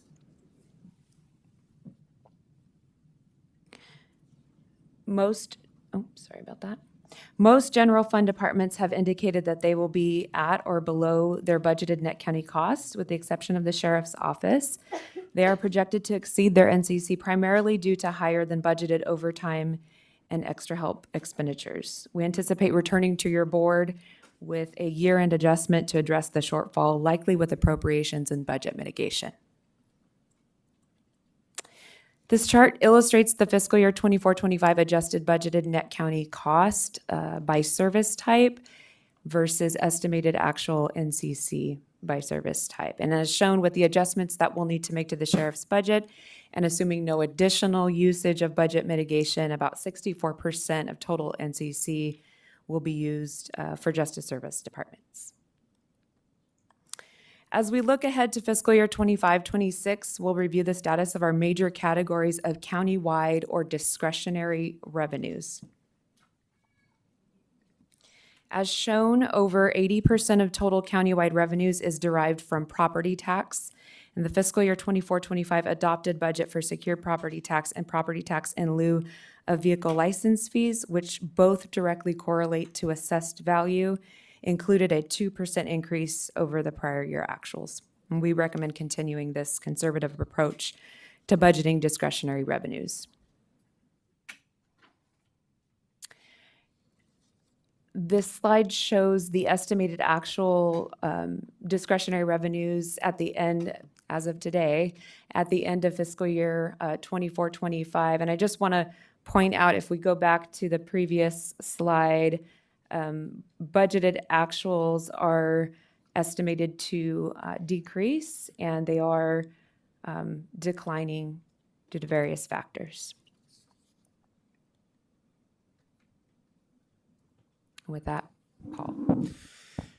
This is a slide that your board is familiar with, but as Paige mentioned, again, approximately 80% of our discretionary revenues comes from property tax growth, and you can see where we've been the last several years. We've come off some very good times when it comes to growth, but I've been here long enough, if you look further down the chart, to be here at times when we actually had no growth or minimal growth, but yet our costs were increasing. As we look to the impact of what does slow growth look like, Paige is going to talk on the next slide of how that impacts our discretionary revenues year over year. So to illustrate further, this graph shows the percentage of actual growth over the last 5 years, and you can see the significant increase from 22 to 23, and now the slowdown from 24 to 25. Significant. To put this growth change in context even further, this chart shows the dollar amount that has been added to budgeted discretionary revenues for countywide growth year over year. So as you can see, in fiscal year ended 24, approximately 21 million was added budget to budget, and then now stair-stepping downward into fiscal year 25-26 based on that 2% growth, budgeted growth of 16 million. Now, our 1% general sales tax, also known as Bradley Burns, is the second largest revenue stream for countywide or discretionary revenues. Again, as your board is aware, we continue to see a decline in sales tax revenue year over year. Total revenues received in the first 2 quarters of fiscal year 24-25 was about 4.4% less than actual revenues received in the first 2 quarters of fiscal year 23-24.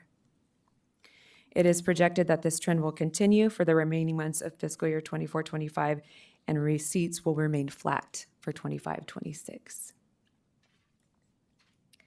Proposition 172, or Prop 172, sales tax revenue, although it's not discretionary for countywide use, it funds a substantial portion of the public safety departments within the general fund. And as you know, as we've seen with all sales tax revenues, Prop 172 also continues to decline. These revenues to date, received to date rather, are 57.9 million, or about 2.5% less year over year. And if this trend continues, this would be the first year that we may have to use an additional portion from the fund balance that's accumulated to ensure that the applicable departments receive their budgeted amount. For fiscal year 25-26, there may not be additional Prop 172 growth available to budget for public safety departments. So a lot of numbers have been on the screen. This slide kind of gets down to what's the bottom line. So we're talking about what we're looking at for net county cost. And so when we take our unbudgeted property tax growth from the prior year, that's 10 million. If we estimate budgeting 2% next year, we're looking at a $26 million increase in that net county cost revenue growth. But clearly the cost increases, and these are estimates that could change, are higher. Salary and benefits, depending on what action we may choose to take, could be in the range of 12.7 million. IHSS, 8.2. Jail medical, just the increase next year, approximately 7 million. Animal services, based on recommended changes we're going to need to make to that program, estimated about 3 million. Risk rate increases, it's a hard insurance market, and so we're paying exorbitant rates for liability insurance. We're not alone in that, but that's about a $4 million increase. We know that we need to put money aside for property tax and HR financial system replacement, so that's $5 million estimated to go towards that. And then the cost of illegal dumping continues to go up, and so that's just a placeholder for additional costs. But with this in mind, that is looking at a deficit next year of about $15.4 million. And so as we go forward in this, we'll talk more about other cost increases and what we'll need to do to mitigate that deficit. In addition to the cost increases that Paul mentioned, we expect to see inflationary cost increases for operational costs such as utilities, negotiated contract increases already approved by your board, and increases in the internal service fund charges for IT and general services, as well as the risk rates. So looking at some of the solutions of things that we'll be looking at, and this has been something that was talked about with my department heads last month, and a reminder was sent to them last night. Beginning this week, we will be sending out budget scenarios to our departments that include receiving no additional net county cost, 5% and 8% reductions to see what that might look like. Hiring controls, we've already told departments to implement soft hiring controls, but hiring controls that are in my own office requiring approval for hiring will go into effect this week. They will not affect board priority positions or positions that we need to fill for 24/7 operations, but for others, we will be looking to make sure that we can afford those positions. Options that we've used in the past that it's a tool in the toolbox. I'm not saying we'll use it, but it's one that has been used is called mandatory furlough or holiday furlough, where 40 hours or 80 hours is given to employees, but the amount that is worth is deducted over the course of a year. It saves approximately 2% if we used 40 hours.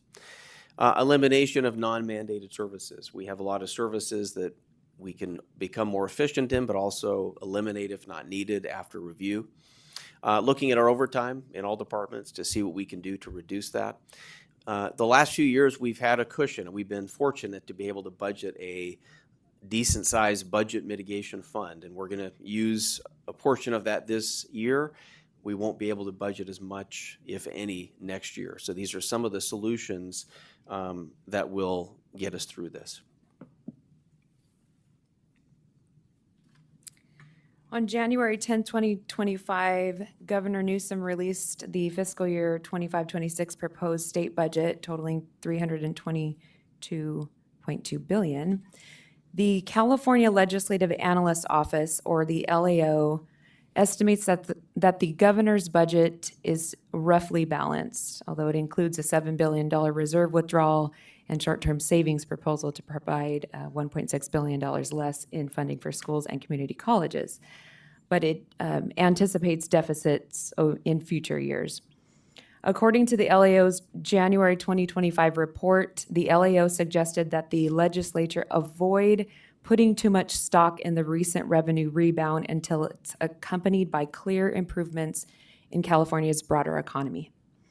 The January 2025 California State Controller's report indicates that fiscal year-to-date receipts have exceeded estimates contained in the 25-26 governor's budget by approximately $3.2 billion or 2.5%.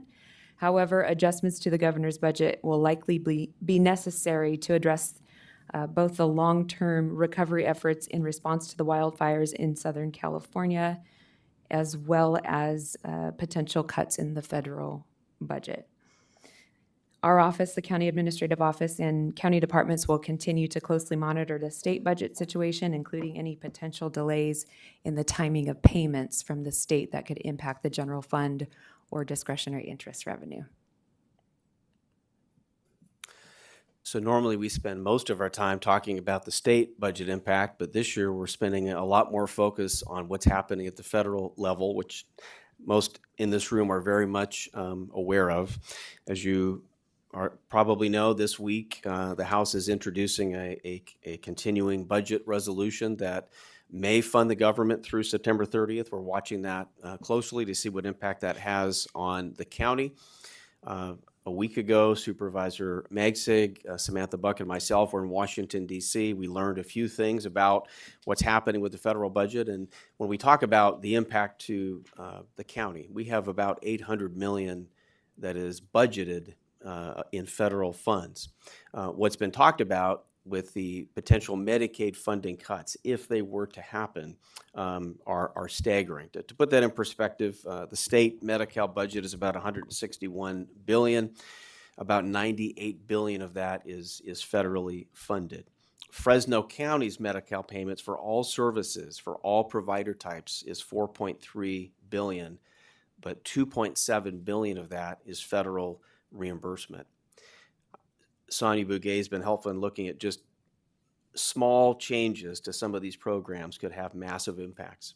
In the meetings we had in Washington, D.C. last week, we did hear some insight that suggested that some of the Medicaid cuts that have been proposed may not occur, or they'll try to not do that because of feedback, but we'll see what happens. And so we're watching that carefully, because anything like that could put more pressure on discretionary dollars if there are mandated services that the county must now cover with those precious limited discretionary dollars. So this is an area of focus that we are watching daily to see what occurs, and certainly advocating through our own delegation as well. Okay, Paige.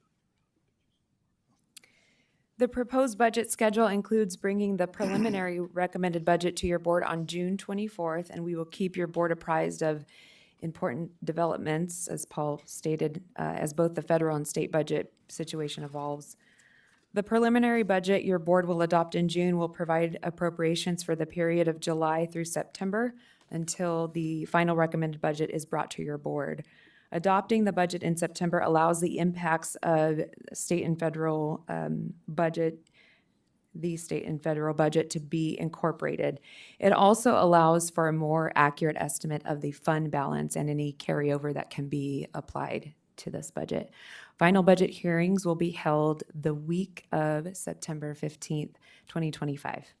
Thank you, and departmental staff are available for any questions.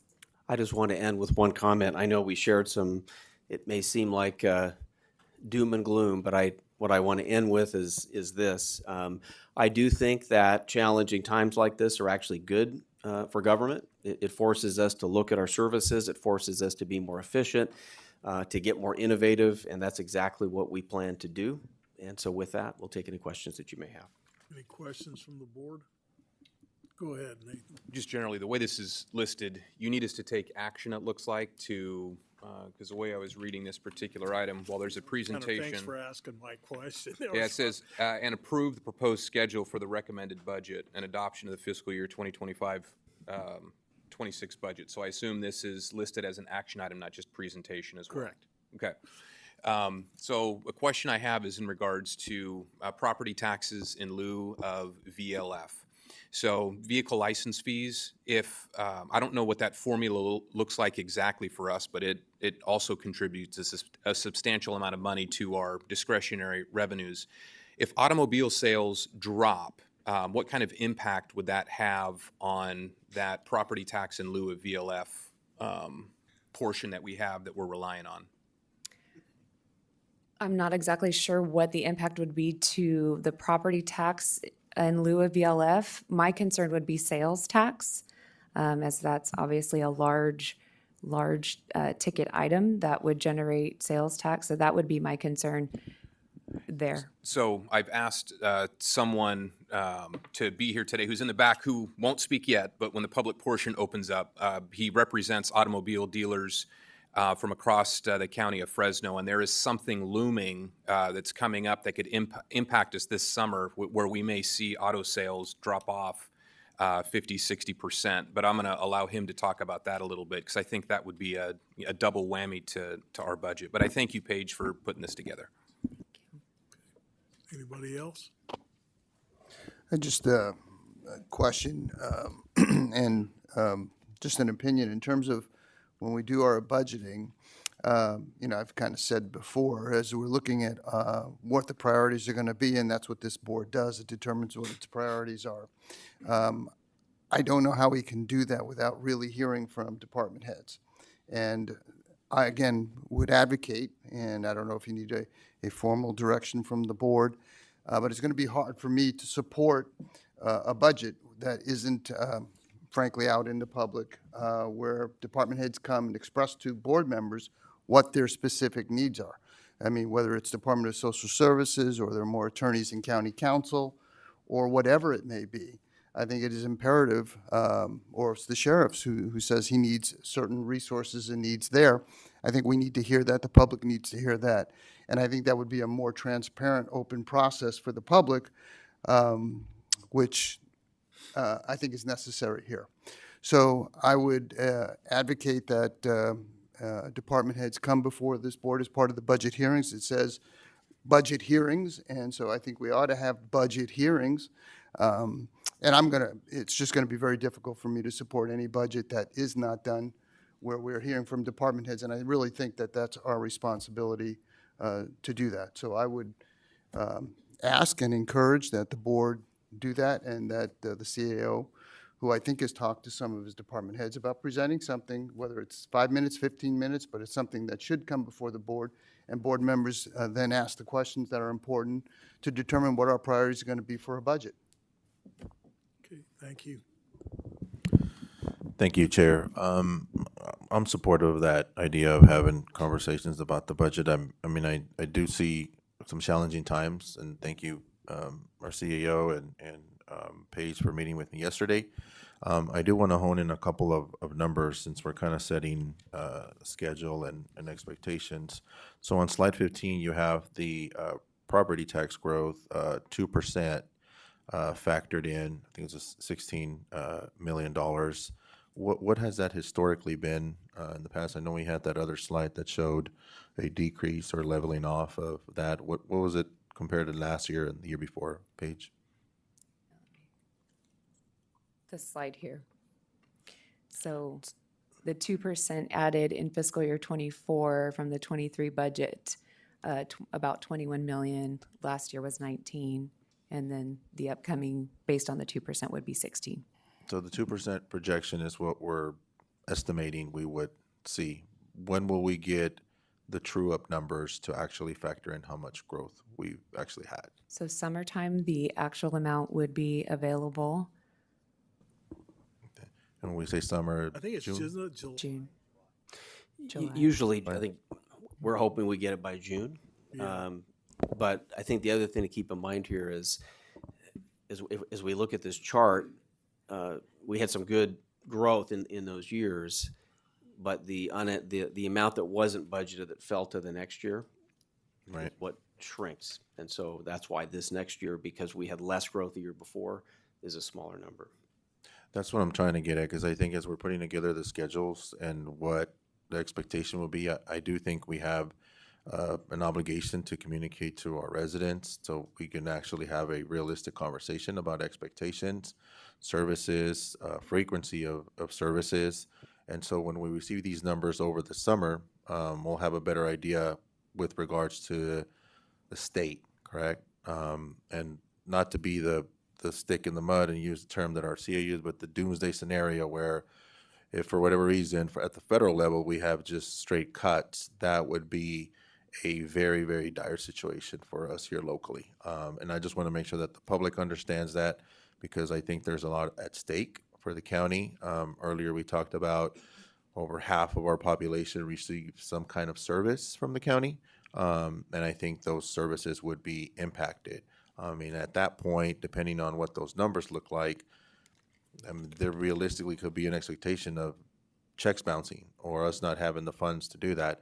So I want to flag this early for my colleagues, for the public.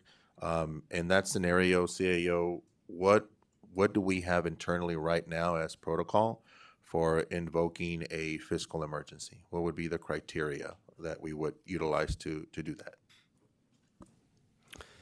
So we haven't yet had to invoke a fiscal emergency, and I think in that case you're talking about accessing our reserves, and I can come back with more specifics of what criteria we may want to get to I'll call it break the glass. One thing I would say that related to your first comment about impacts to services, one of the things that we heard frequently in Washington, D.C.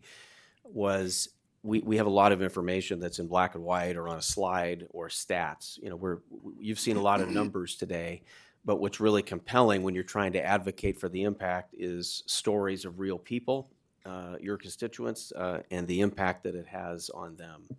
And so as we get those proposed cuts, that's what we'll be looking for is actual impacts to members of our community. And if you hear from constituents, that may help us to make the case for not having some of those cuts. Yeah, and I mean, traditionally, the way I've approached it from my years on school board and on city is I like to engage with the residents and kind of get their input and feedback. I've been through tough times before where we weren't essentially arguing over a piece of the pie, we were arguing over crumbs. I hope we don't come to that situation, but I do feel the need to be upfront and honest with our residents as to what this could potentially look like. And I would like some information on what our criteria is for declaring a fiscal emergency, should that happen, and then obviously what our response would be. I will be having some community meetings throughout my district just to gauge input from folks and kind of see, you know, what they're hearing, what they're seeing with regards to services, and then I will be turning those over to our team. But I do want to thank Paige, our team, for, you know, trying to crunch some numbers. There's a lot of unknowns. We know that. We're trying to kind of gel that and also the schedule, but also for the benefit of the public. The first conversation we'll have will be with the state budget. We don't reconcile any of that until the federal budget gets approved. From your conversations that you had with our delegation that went to DC, what is their timeline for trying to give a little bit more certainty to those numbers? What we heard, and Supervisor Magsig may have some things to add, was that this week is a real test. If their idea was that if they can get a continuing resolution approved for this fiscal year, the only impact may be community projects. So if there's any community projects that receive funding, they may likely not be part of that continuing resolution. By doing that, they're saying their focus would then be on FY26, and they would now put all their focus towards that. And I know Supervisor Magsig, you'd like to add anything from what you heard. Yeah, so I think they're generally, on the Republican side, there is general support for increasing the debt ceiling, because that's an issue too, and then getting a bill through short term that allows government to continue to operate. But more medium and longer term, the president has expressed interest in really reining in spending. What that means and where he cuts, it's unknown. But on the social service side, he's made clear that he wants to protect Social Security. He wants to protect Medicare. And with Medicaid out there, really that's the last large pot of funding on the social service side where there could be some changes out there. Nothing definitive has been presented. We've all heard the president talk about, you know, during the State of the Union, where he talked about some people who are 150 years old getting services, and so they're trying to make some adjustments there. But a concern that we have is if he begins to issue block grants to states on the Medicaid side, because we're seeing tremendous growth in that Medicaid space through Medi-Cal here in our county, and we're very reliant on that on those federal funds. All right. Well, I think the last thing I'll say is let's keep an eye on it. I think there's a lot of moving parts to this. This was the first conversation. I think it's a good way of flagging some things for our residents. We're not the only ones. We know our neighbors down the street are also dealing with a shortfall of about $40 million, and they're trying to get creative on how to fill some of those gaps. But thank you to our team for meeting with me, and I'm sure we'll have a lot more conversations as federal and the state flag their numbers. Thank you. If I may, Supervisor, just to respond more directly to your question about general reserves, I'm just going to share a few examples that are that we would need to meet to do that. One of them is upon the happening of an emergency caused by war, fire, so a natural emergency of that type, for the immediate preservation of order of public health, for the restoration of a condition of usefulness of any public property, for the relief of a stricken community overtaken by calamity, for the settlement of approved claims for personal injuries or property damages and to meet mandatory expenditures required by law. So that's the criteria that's listed. We can talk more about what that may mean, but just wanted to answer that more directly.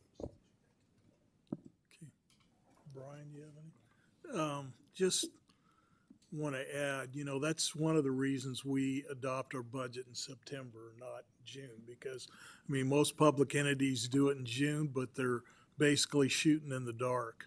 They really don't know what they're going to have totally until July.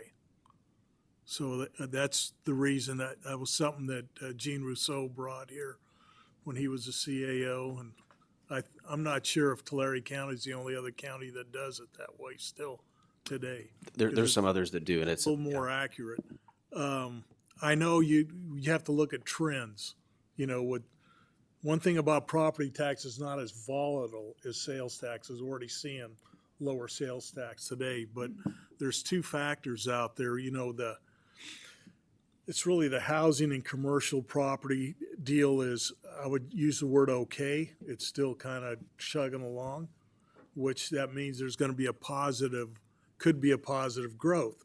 The negative deal, and I think Supervisor Pacheco will concur with me, is that on the ag side, the ag properties are really flat and actually declining in value right now.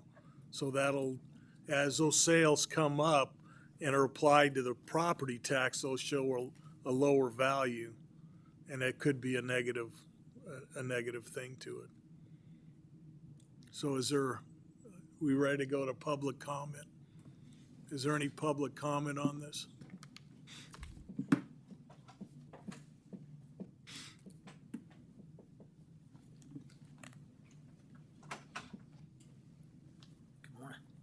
Morning. I'm Mike Gibson, represent Central California New Car Dealer Association. I'm also general manager, operator of Fresno Lexus. I just want to give this board a quick update on something that's in process, that's already happening, that's coming, that a lot of people don't know. I'm referencing CARB ACC number 2.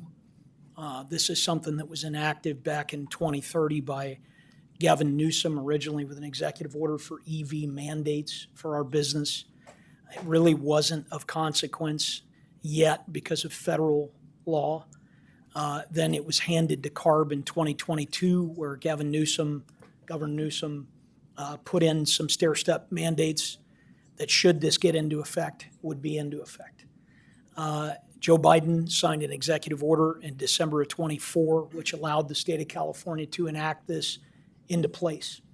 And now what's happened in a matter of 3 or 4 months is every manufacturer is scrambling, because what it means is that they have to send a dealer 35% EV, not hybrid, EV, for their inventory, with a registration rate in the state of California at 23%. In the Valley, it's lower. The bottom line to this is it is going to greatly impact sales tax revenues, vehicle license fees, and I'm concerned. We're concerned as a collective group, as dealers. I would say the biggest concerns from the consumer side are vehicle affordability, of course, vehicle availability. You're going to see a lot of out-of-state purchases, people leaving the state to do this, and it's in effect. This is happening. So the 2026 vehicle production that will be sent must meet 35% standards. If it does not, the manufacturer will be fined $20,000 a vehicle. And so they've already told us we can't send these cars to the state of California past a certain number. They're going to have to go to other states in the United States. And so that concern has mobilized us, because, again, this wasn't a concern until December of 2024. The other concerns, just to tell you, of course, not only infrastructure, and I've watched your budget, and my heart obviously goes out to you, because obviously all businesses are fighting these things. And you've done a great job, and I appreciate you for it. But just to give you reference, the heavy truck industry, this happened to them 23 to 24. New truck revenue dropped 80% in 1 year. So this is a substantial drop, and it's going to happen unless, frankly, we can get the national level Congress to repeal it, which it's in play, but we don't know if it's going to happen. The other option, of course, is to try to get this resolved from the standpoint of you folks maybe getting with your constituency in the community and asking Sacramento and CARB especially to delay this. It's not that we're not pro-EV, it's that it has to match consumer demand and affordability. And if we don't do that, it's going to greatly affect infrastructure that we've just talked about in many, many ways. And obviously, as automobile dealers, we're pro-community and we see this to be a major issue. So I just thought we need to bring this to your attention for a minute, and I'm appreciative of your time. I would tell you that if we don't get behind this and slow this down, I'm concerned about your budgets and how it's set up, just as a citizen and a business operator here in the county. So Okay, thank you. thank you very much for your time and hearing me out. I appreciate it very much. Just a clarification, Supervisor Magzig, your question about the impact to property tax in lieu of VLF, that is also based on assessed value. So that percentage will be applied, that growth percentage would be applied to that. That wouldn't have an impact. What it would potentially impact is direct allocations of VLF. So. Okay. Bring it back to the board. So we have to have a motion to, So I'm happy to make that motion for staff's recommendation, but one thing I want to add, based upon the testimony from Mike Gibson, is I want to also direct our CAO to talk further with the automobile dealers. And at the very least, if this is a looming issue, it's going to impact our budget, all cities' budgets. And I think we should go on record just reaching out to Sacramento to see if they can delay this, because we can't really we can't risk having our budgets impacted further. So if the board's okay with that, that would be my motion. CARB is out of control. Okay, I got a motion? Could you, say your motion again?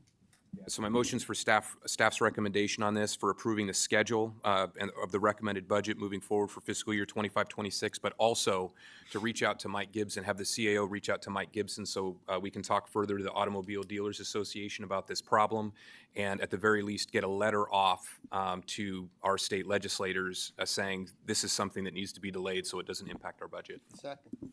Okay, got a motion and a second. All in favor, signify by saying aye. Aye. Any opposed? Hearing none, the motion carries. We now move to item number 10, under Administrative Office, receive verbal presentation from County Administrative Office staff in regards to the Code Enforcement Program and direct staff to proceed with the assignment of program staffing and location. While staff is coming up, Paul Nerland, your CAO, it's my pleasure to introduce Matt Constantine. I think all of you have had the opportunity to meet Matt. With him is Elisanya and Ed Hill. Matt has been instrumental in making changes to our code enforcement team, and this is a presentation that will give your board an update and recommendations, and so I'm going to turn it over to Matt. Good morning, board members. I'm obviously joined by Ellie Harrison, the Code Enforcement Program Manager. As Paul said, this item is to provide you an update on our efforts to make improvements to the program, and then also ask for some direction and perhaps approval of some long-term changes. Your board over the last 2 years has provided clear directions on your expectations, and specifically you've requested for improved responsiveness, customer service, and greater follow-through and tracking to ensure that violations are remediated in a timely manner. Last August, the Code Enforcement Program was placed under the operational control of the County Administrative Office, and we temporarily relocated the employees to the Internal Services Department building on Pontiac Way in Clovis. Over the last 6 months, the County Administrative Office has actively worked to create a team of employees that are accountable, responsive, and focused on customer service, and are driven to ensure code enforcement issues are resolved quickly. Since August, there have been a number of personnel changes, including the departure of all of the previous 5 planners that were used historically for code enforcement activities. We have made a number of improvements We have created a new job description series for the first time ever in Fresno County. We now have a code enforcement officer job series. As I stated earlier, previously we used the planner job description for code enforcement officers, which is just not adequate. Several months ago, we publicized our first recruitment for a code enforcement officer, and we received more than 230 applications for that one job. As of this coming Monday, we will finally have 5 code enforcement officers working for the County of Fresno. We have developed quite a team. They're dedicated, they're driven. We've handpicked these individuals, and I'm not afraid or shy to tell you that we've stolen them from the city of Fresno and from the state of California and for some other departments also. These are the best of the best.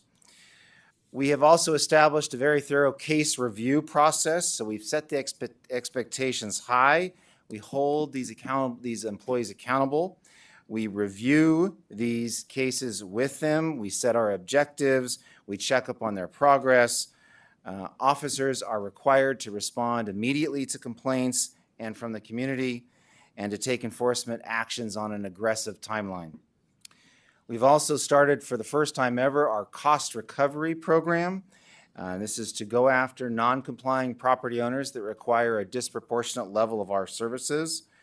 We've asked for some assistance with the auditor, controller, treasurer, tax collector to improve our revenue collection efforts also. We've also calculated an hourly rate for the first time ever for code enforcement, and we hope to bring that back to your board for future approval.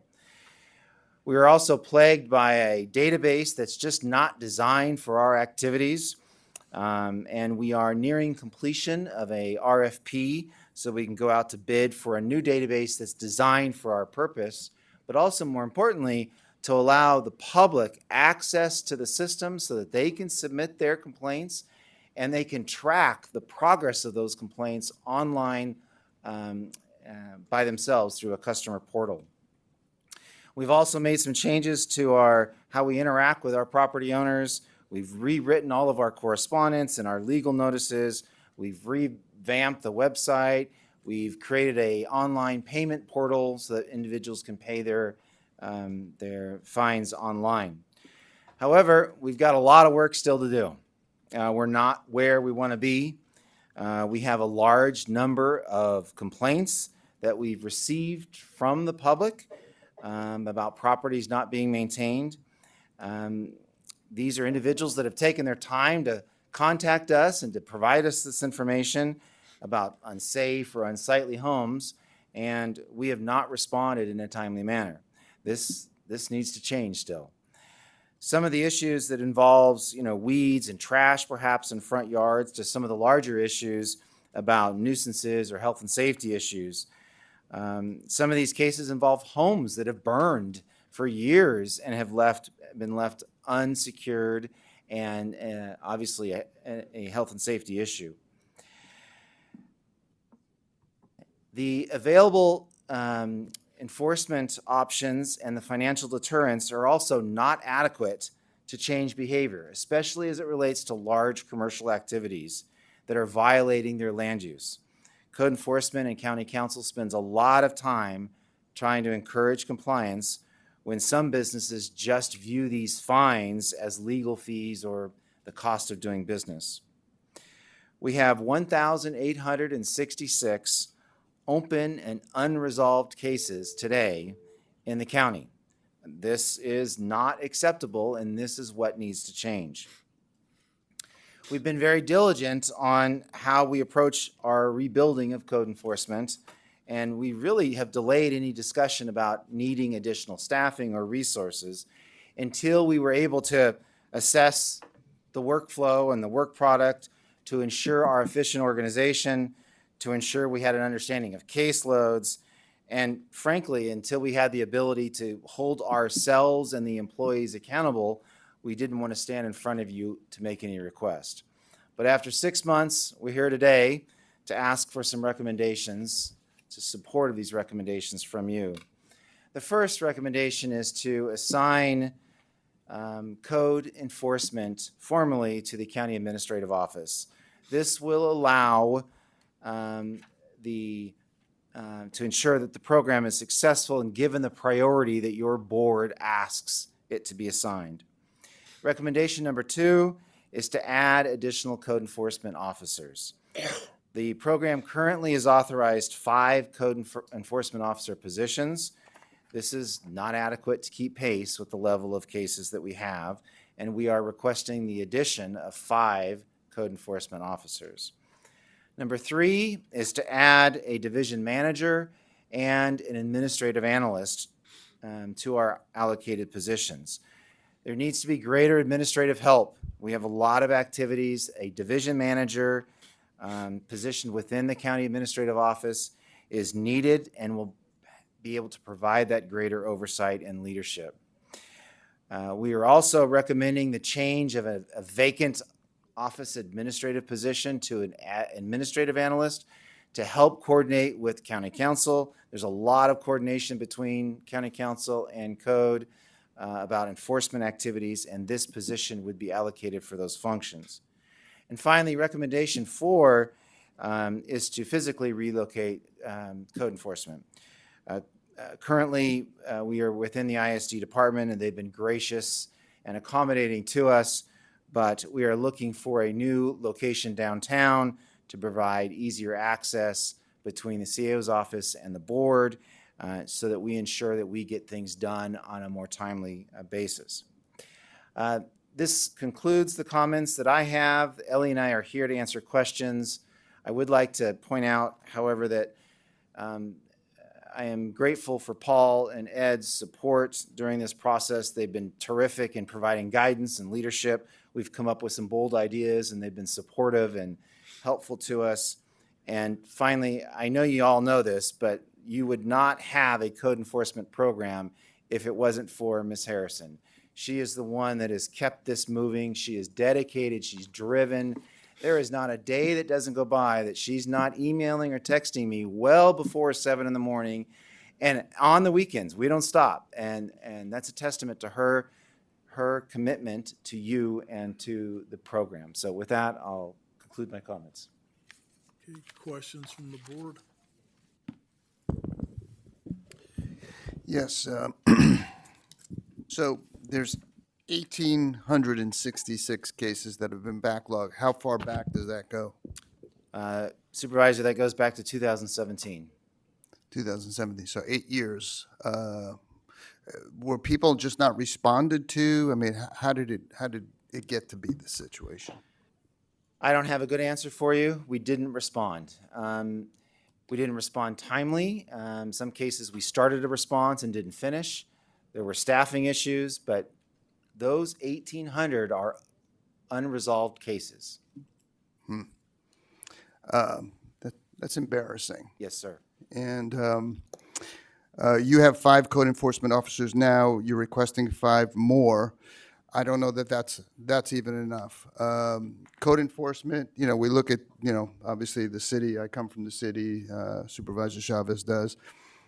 Code enforcement for a long time was ineffectual, and it wasn't until the city council put code enforcement under the city attorney, who works for the council, and the mandate was we're going to respond quickly to all code enforcement issues, that it turned around. Currently, the city has 121 full-time staff in code enforcement. They have 86 code enforcement officers. They have 6 attorneys working in code enforcement. They have put the resources to code enforcement to deal with code enforcement issues.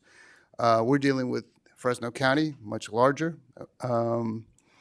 And I don't think 10 code enforcement officers, if you get the additional 5, are going to solve the problem. I think the city attorney's office needs to be actively involved with code enforcement. I think you mentioned enforcement is not effective. Currently, you don't have enough teeth in the ordinances. We should be changing that. We also, at the city, not me, but used to, when people did not respond, we would put their properties into receivership. The city of Fresno was not messing around. And that's turned it around. So we as a board, we as a body, need to put the teeth into the ordinances. We need to be willing to put into receivership properties that people just continue to ignore the county. Our residents deserve much better than what we're providing them now.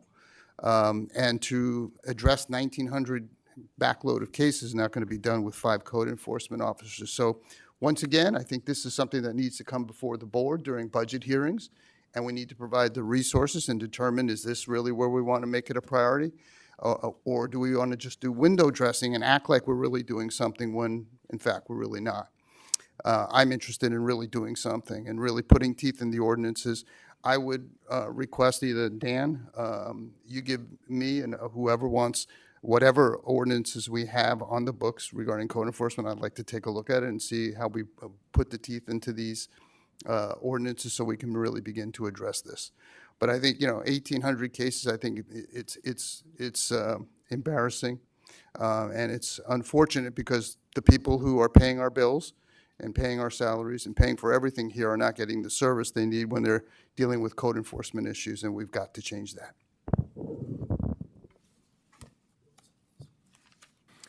So 1,866 cases. It used to be actually thousands. And one thing for my colleagues that are on the board, especially my new colleagues, when this board got here, previous supervisors actually said no code enforcement.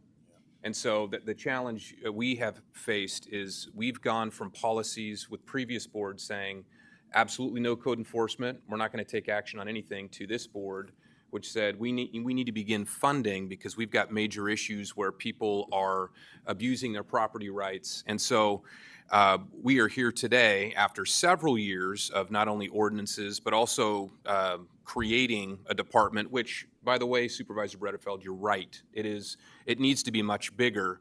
The challenge we have, and I think the budget presentation that was given, this board has made clear that we have priorities for new buildings.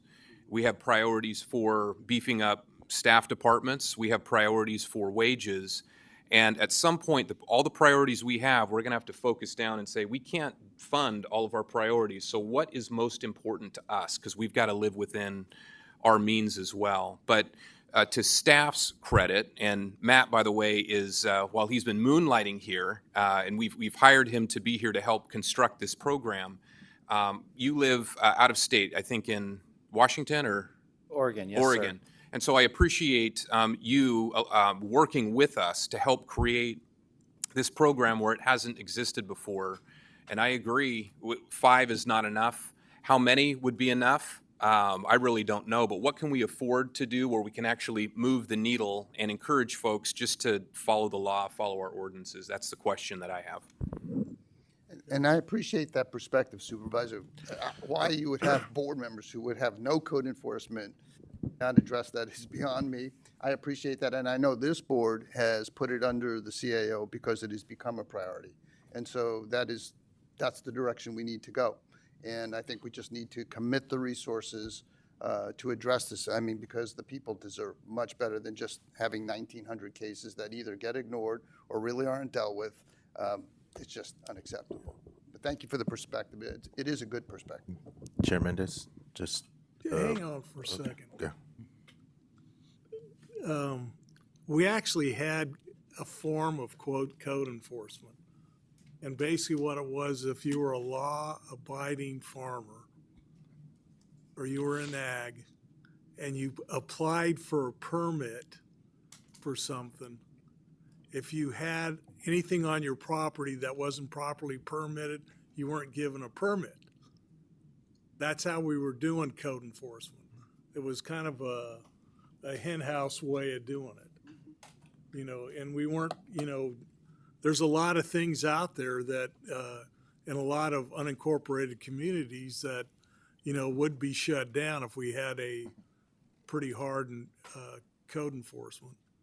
But go ahead, Luis. Yeah, no, I mean, I think I've seen a couple of versions of code enforcement, and folks here are right. I think when I worked here, there was more of a hands-off approach. You have to really understand the dynamic between the urban and the rural communities. All the 15 of those cities have some kind of form of code enforcement that they do within their own jurisdiction. We're trying to obviously improve the quality of life for people that live in Fig Garden, Mayfair, Calawa. But I think our staff has done a good job of kind of outlining the framework for what this will look like. I think for the sake of the conversation, I did meet with our CAO yesterday, and they gave me kind of a cheat sheet. I did request that, I think we call it a heat map, that kind of outlines exactly where the calls are coming, the nature of the calls, resources that we're going to be putting to this. But I am open to having this first phase, so to speak, of let's try this out, see how it works, and then we'll, based on the data that we get back, kind of readjust. I preferably, obviously, we would like to have more code enforcement officers, but I know that we're limited on resources, as we just heard from what the budget will look like. I do want to flag this for my colleagues. I think as we go through the conversation, City of Fresno went through the same conversation where, you went through different administrations.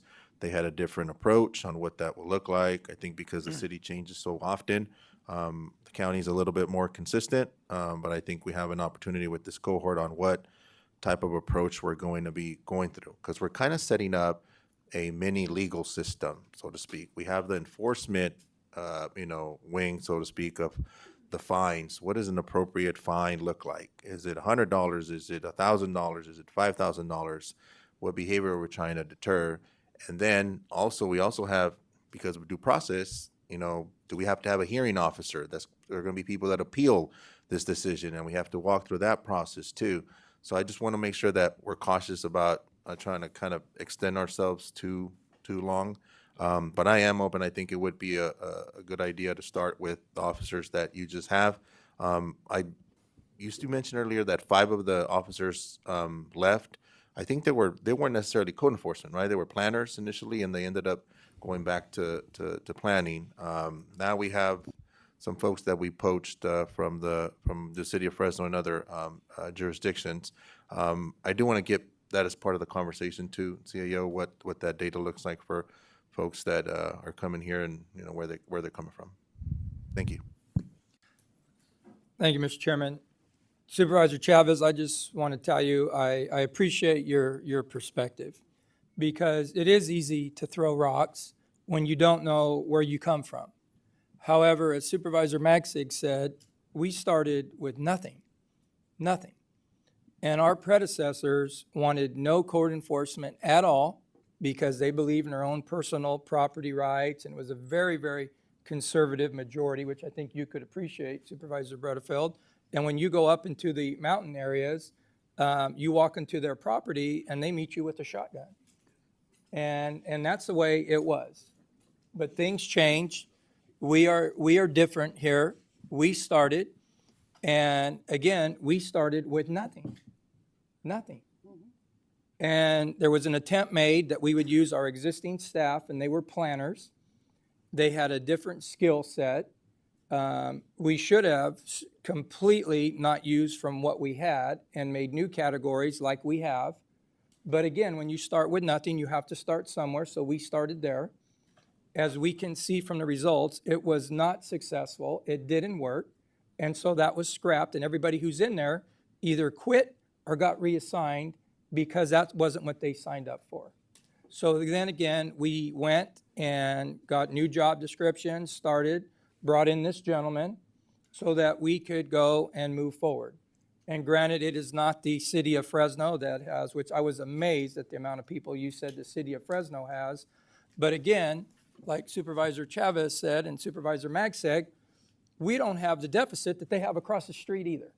And we live within our means and have done that and have a huge reserve and have done a tremendous amount for our buildings, our employee work environments, and all of that.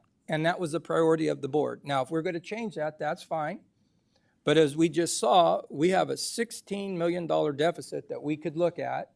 And we're going to add more people when we just told all the departments, you're looking to freeze or cut. And again, I agree with you, it's your priorities. And our priorities in the past was we keep our law enforcement, we keep our community safe, we keep our jails full, and we don't let people out. But again, it's whatever three of us decide on this board is going to be our new priority.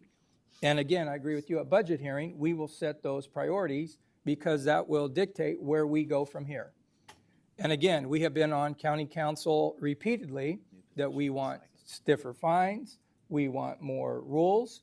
And again, now council, you can correct me if I'm wrong, you have told us that we are only allowed to fine a certain amount by state statute. Is that or is that not accurate? That's correct for the regular code enforcement. Regular, yeah. Now, how we impose those fines, you know, and as the team gets better in terms of how quickly and collecting them, that'll have you know, now that the team is getting together, that should have some better And effect, again, too. Supervisor Chavez, I appreciate your insight because you're right. We don't just hire more people because then we have to go hire an administrative officer and a hearing officer that when the people come forward, they have to have a forum to do it. And I don't believe the five of us want to serve as the hearing officer. Yeah, we do have hearing Yeah. officers. Yeah. One of the things we did was we added the position of hearing officer, and the CAO's office is retained. Again, and we did that under the marijuana ordinance before they went and changed all the marijuana rules. So again, there is more infrastructure that needs to be done. Appreciate your report today. And again, while 1,800 is again unacceptable, fully acknowledged unacceptable, it is a far cry from where we come from, where Supervisor Maxick alluded to. It was a lot higher than that, if not double. So I applaud your efforts with the 5 people you do have, and now the 5 people that were hired specifically for this. I look for that number to keep decreasing because those of us that come from the private practice, as the people out there, you have to do more with less. And we don't just get to keep throwing money at the problem, because that's what big government does, is throw money at the problem and nothing gets done. So again, you are efficient with what you have. You've done a great job. You got us to this point. There is more that needs to be done. And we will see come June what the priorities of this board is going to be as we move forward. That's it, Mr. Chairman. Yeah, Mr. Chairman? Yeah, I just want to comment. I appreciate the sensitivity on this issue. And like I said, there's a perspective when you have board members who did not value at all code enforcement, and having moved it to this point where you move it under CAO, which I acknowledged. But I also think we need to recognize that this has all still been very unacceptable, and you've acknowledged that. And again, I'm not trying to point fingers at anybody, just simply stating we can't allow this to continue. And so we have to commit the resources. Now, I'm certainly not a supporter of big government. I've always been for limited government, and I will continue to be. But code enforcement is a big issue. And I think we have an obligation to the many people, and if it's been thousands and now it's whittled down to less than 2,000, it's just, I just find it just so unacceptable that this has gone on for so long. And the board members who didn't see the need or utility for code enforcement is insane to me. But, and so I bring that up. But I understand the sentiment, and that's why we'll have the budget hearings and hopefully address this more effectively. Yeah. Real quick, you know, we need code enforcement. I'm not saying we don't, you know, definitely need it. And this was something that previous boards didn't even want to address. But there's going to be some, if we go into this and try to do this right, there's going to be some tough deals that are going to be done. Because there's some code enforcement issues out in the rural area that you don't see in Mayfair, Calwa, Malaga, any of those. In fact, there's one that there's a little community, I don't know what the heck it's called. It's not, doesn't really have a name, but it's right outside the city of Avenel. So this is a hell of a long ways from Fresno, but it's in Fresno County. There was an issue there that we were working with, I was working in the Sheriff's Department, was working with the city of Avenel on, you know, on law enforcement in that area. Well, we did a search, Public Works did. There's 31 structures and trailers there. There's only 15 that are permitted. So those are going to be some pretty tough decisions to be made. Because if we're going to do this right, we're going to do it fair everywhere. We're not gonna just do, okay, we'll do this in one area, but we'll just let the other area just go and do whatever. And there's a lot of other places that there's similar deals where people have put in, trailers and were never permitted, but yet they're there. Right. So I'm just saying that this is not gonna be real easy. There's gonna be some tough decisions made here. Mr. Chairman, I have one more question Okay. when you're done. Go ahead. CEO, I understand that we're going to move them onto your department. So when you present the new budget, they're going to be under the CEO's office and no longer under Public Works and Planning? Is that the issue? Because again, while we all have our priorities, and again, law enforcement and all that, in the rural areas, roadside garbage is a high priority. And I want to make sure none of the funds from Public Works has to get removed from that. And I saw on your chart here, which was very nice, you added another $1.5 million. I think it'd be interesting to tell the people exactly how many millions that we contribute every year for roadside garbage that people won't go to the dump or throw it into a city refuge, that they want to drive halfway between Fresno and the dump, throw it out and make us pick it up, which they call it for free, but it's not for free. It's more costly when we do it. But I want to make sure funds like that aren't going to be cannibalized. And I want to make sure this department is going under your department and we don't take it away from our potholes, our roads, and all of that kind of stuff. So is that the intent of what you're telling us today? Yes, it's the intent to move under our office, but not to have any impact on the road. In fact, the illegal dumping funding source is a different funding source. That a lot of that is in our budget, but it funds those operations. And as you know, we're also working on your board's direction to come up with some inside positions that would do that more effectively. And that's coming to your board in April. But that would have no impact on the other piece. But I do think it's important we coordinate closely with Public Works on building code issues, environmental health on public health issues. And so that's the advantage of being in the CEO's office. And as Supervisor Bredefeld said, you have to work with County Counsel's office because we need teeth. Absolutely. Yeah. Because again, I like to follow the city's model, and I was going to put it under County Counsel's office so that when the issue comes up, he's right there, his attorneys are there and go. But for whatever reason, it went to CEO, and I'm good with that. But we need to have his office involved because I agree with you 100%. This needs to be better than what we've done. And what we're done clearly has not been working. Fully acknowledge that, yeah. Mr. Chairman, Ed Hill, your Chief Operating Officer. So for next steps, our plan is to return at the April 22nd meeting to provide the heat map as well as all the actual costs for making these changes so that your board can have that informed decision moving forward. Okay, That's fine. all right. I agree with Supervisor Pacheco. County Council needs to have both hands in it, not just kind of passively involved in it. And I'm prepared to make a motion because the way this item is written, it actually says direct staff to proceed with the assignment of program staffing and location. And there's 4 recommendations that are being made. Yes. And I recognize that there's costs associated with that and you're going to come back. So after the public speaks, I'll make a motion for staff's recommendation to continue this process forward. Okay, is there any public comment on this item?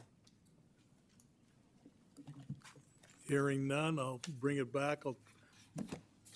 Supervisor Maggs made a motion. Yeah. Do you make a motion, Gary? No, Maxig did. Magsic did. He You seconded. second it? Yeah, okay. All in favor, signify by saying aye. Aye. Any opposed? Hearing none, the motion carried.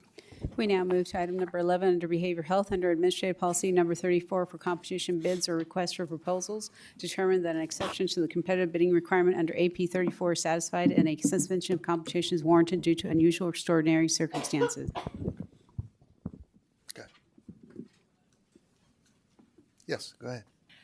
Good morning, Supervisors, Chairman, Susan Holt, your Behavioral Health Director and Public Guardian. I'll briefly describe the item before you, and then we'll be happy to take any questions. Just for anchoring us in a little bit of the history of our contractual relationship with the Fresno County Superintendent of Schools, formerly known as the Office of Education. We began contractually working together in 2011. Pursuant to the Mental Health Services Act and the community stakeholder process and the board-approved expenditure plan, we released a request for proposals for positive behavioral intervention supports in schools, and the sole respondent was the Fresno County Office of Education. As that program was very successful, we returned to the board to expand that, and then in 2016, we began working with the superintendent of schools with support from the purchasing department for a new vision. We wanted to ensure that no child or adolescent in our community fell through any of the healthcare system cracks. And so we embarked on a planning process, and then in 2018 brought before your board the All for Youth program. This is a program that had a 5-year rollout plan, leveraging the resources of the prevention and early intervention dollars afforded under the Mental Health Services Act, particularly the outreach and access subcategory of funding, to infuse training and supports in schools to make sure that the school system was well prepared to recognize early signs and symptoms of emerging mental health conditions. And then on the Medi-Cal side of our contract, we entered into an agreement for the superintendent of schools to be a service provider in our network of care pursuant to our contract. We returned to your board 2 years ago in 2023 due to California Advancing and Innovating Medi-Cal, Cal-AIM initiative, which included payment reform. That was the historic shift in how we are funded for our Medi-Cal services, where we switched from operational cost to a fee-for-service structure. We have before you today a contract agreement for your consideration to continue the agreement with the superintendent of schools. This is a suspension of competition, recognizing that the elected superintendent of schools is the only elected superintendent of schools with the footprint across all 32 school districts to help our department ensure that every single youth who needs behavioral health services can access them. The vast majority of the dollars are for the specialty mental health claimable services and a fee-for-service structure, and that is a loaded rate, fully loaded, all-inclusive. They received $0 from us for administrative overhead, mileage to staff for driving, insurance, et cetera.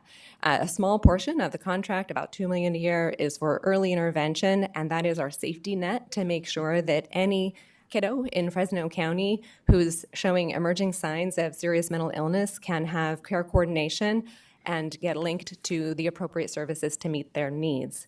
In the audience today is our elected superintendent of schools, Dr. Kofer. I'm very pleased that she's here, along with Assistant Superintendent Trina Frazier. Trina and I were in this together under the prior leadership of the superintendent of schools, Jim Yovino, and the former behavioral health director, Dwan Utek. And the board was in full support of this partnership. And that concludes my prepared remarks, and I'm happy to take any questions. Okay, questions? Go ahead. Just some general observations. So the information you provided, you go back 7 years, we've seen just the usage of these services has increased tenfold, 10x, and that's something that's not lost on me. And looking at the cost of the program, we're looking to basically appropriate $150 million over the course of several years.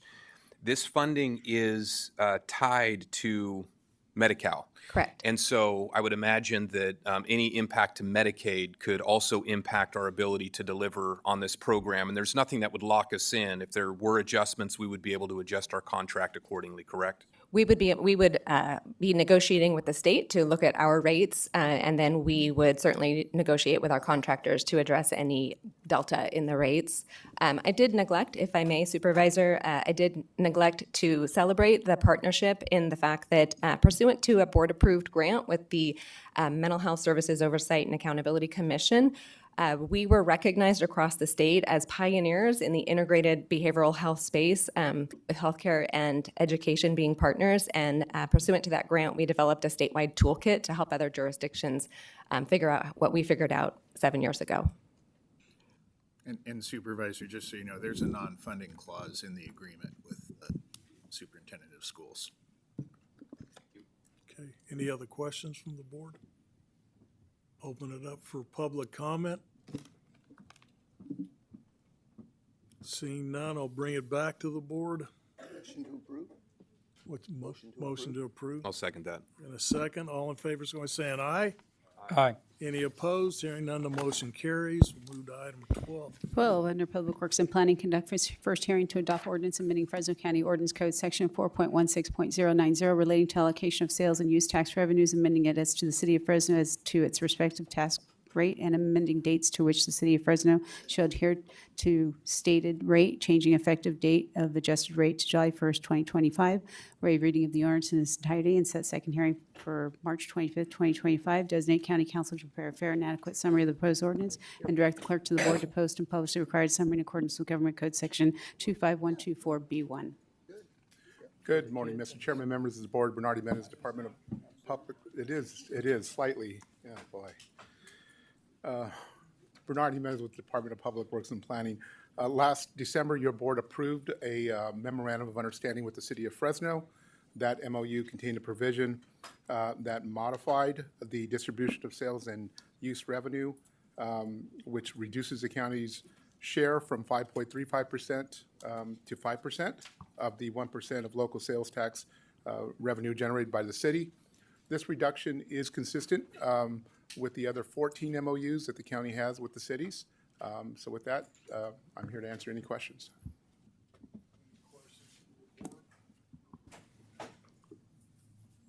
No question. Any public comment? Hearing none, bring it back to the board. Okay, motion to approve, second. All in favor, somebody saying aye? Aye. Any opposed? Hearing none, the motion carries. We now move to item number 13, under Public Works and Planning, adopt resolution authorizing Pacific Gas and Electric Company transfer of County of Fresno Rural 20A credits to be allocated to the City of Fresno for West Fresno Church Martin Luther King project and the amount of $1 million for undergrounding of existing overhead utilities. Good afternoon, Board. Steve White, Director of Public Works and Planning. This request came from District 1, Supervisor Pacheco's office with the CAO. We have an account with PG&E for our Rural 20A. We have about $14 million in the account, and on the books right now, we have about $12 to $13 million. We have not moved back to the board for UD assignments. 4 of the 5 of our districts have projects in them. We can bring that back if you'd like us to, but today's request is a request from the City of Fresno to assign some money to a local project they have. We have a local representatives here, from Scott Mosier and Ann Cluse, to answer any technical questions on that project, and we'll wait for your board direction and approval. Mr. Chairman. Go ahead. Any questions from the board? Thank you, Mr. Chairman.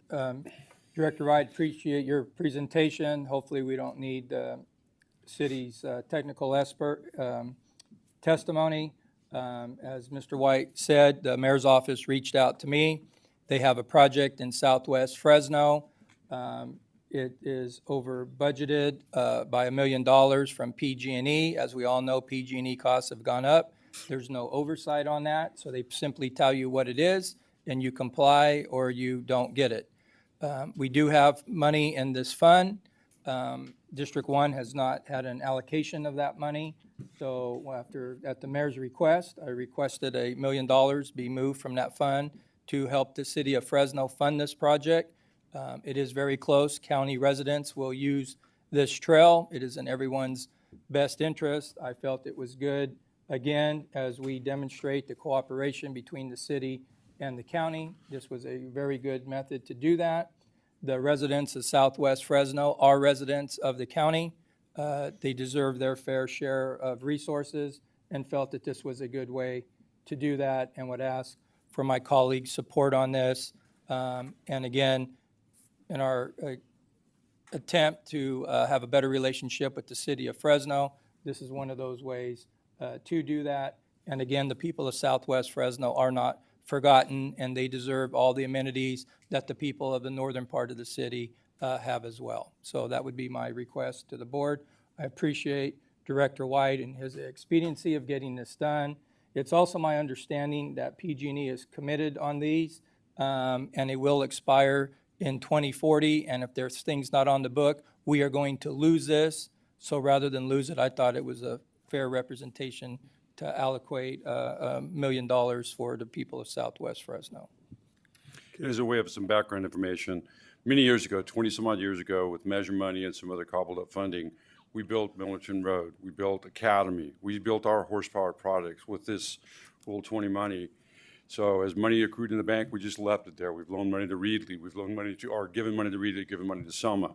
So you do have money left in the bank. We do have product we can nominate back to you if you choose to. They're small ones. PG&E costs are off the charts, thousands of dollars per lineal foot. In each of our communities, we've identified 8 projects in 4 of our districts. So we can bring that back if you'd like to, Sue. But today's action is specifically helping the city of Fresno. They've been very helpful for us in recent months on some road stuff, and we very much appreciate that, and that's our way of saying thank you to the 2 board members now from Fresno. We're here to play nice. We're here to work together. Go ahead. Yeah, I appreciate Supervisor Pacheco bringing this forward. I think the projects that this is going to benefit are going to help not only Southwest Fresno, but the entire region. So I think that's fantastic. One little burr in my saddle is this. I do believe the city of Fresno still has a lawsuit against us for our general plan, and I would encourage the city of Fresno to drop that lawsuit quickly, because I think the county has been doing a lot. Even the item before, by reducing our tax rate, that generates about $500,000 additional revenue that would stay with the city of Fresno too. So that's just my comment. I'm not going to include that in any kind of a motion, but for me, it's a little bit of a burr in my saddle. So a word of caution. It was given to me by PG&E rep. The equity ability used to be able to trade using these rural credits, you'd be able to trade for this or that, whatever else. We can't do that anymore. I know that's not your motion. I know that's the message. So I'm just counseling that. If there's ways we can work through the CA's office and all the board members to be able to work with Fresno and collaborate on roads and bridges and everything else, that's what we want to do. This action is very specific to helping them fund a project that is a much-needed project in the city of Fresno. I'm not that familiar with it. I'm hoping the 2 board members we have now from the city could tell us about it, or we can bring Scott up. But it's a good solution to spending some of this funding. Okay. Thank you, Mr. Chair. Supervisor Pacheco, I just wanted to thank you for your leadership on this. That area, as you know, has been neglected for a long time. I think that was one of the first projects I had a chance to work on as a school board member, with building Gaston Middle School that now has a health clinic built into the campus there. But I do want to just also acknowledge our city team, Director Scott Mosier, and our director. I want to promote you, Ann Cluse. Actually, that was the site where your mom gave me a tour of when I first joined the school board, and we miss your mom, Trustee Janet Ryan. But there's a lot of history there, and I want to thank you for making things right and working with the city. I will absolutely be 100% supportive of this, and I'm hoping that we can do some additional partnerships and investments with the city for that community. It's been neglected for a long time, and people know that it used to be called the U. There was a lot of bad stuff that came out of there, and now to see that transition to a school, and then with your leadership, the trail, the project that's coming there, I think the community will be very happy with that. So thank you for that. Thank you. Yeah, I too want to commend you for your leadership on this, Supervisor Pacheco. I appreciate the collaborative effort between the city and the county, and your efforts in making this happen. I would love, the only thing would have been better if PG&E would have given them $1 million. They give $500,000 to the city of Fresno, and instead of financially raping our citizens, maybe they could do a lot more besides with their billions of dollars of profits. So I would encourage PG&E to be a much better community partner instead of hurting all the citizens with their outrageous rate hikes. Yes, Mr. Chairman, if there's no Okay, I'll public ask for comment. public comment on this item. Hearing none, I'll take your motion. Mr. Chairman, I would ask that we allocate the $1 million in our partnership with the city of Fresno. Okay. Second, all in favor, so by saying aye. Aye. Any opposed? Hearing none, the motion carries. Next item. We now move to item 14, sitting as the Fresno County Board of Supervisors and sitting as the Board of Directors of Waterworks Districts numbers 37, 38, 40, 41W, and 42.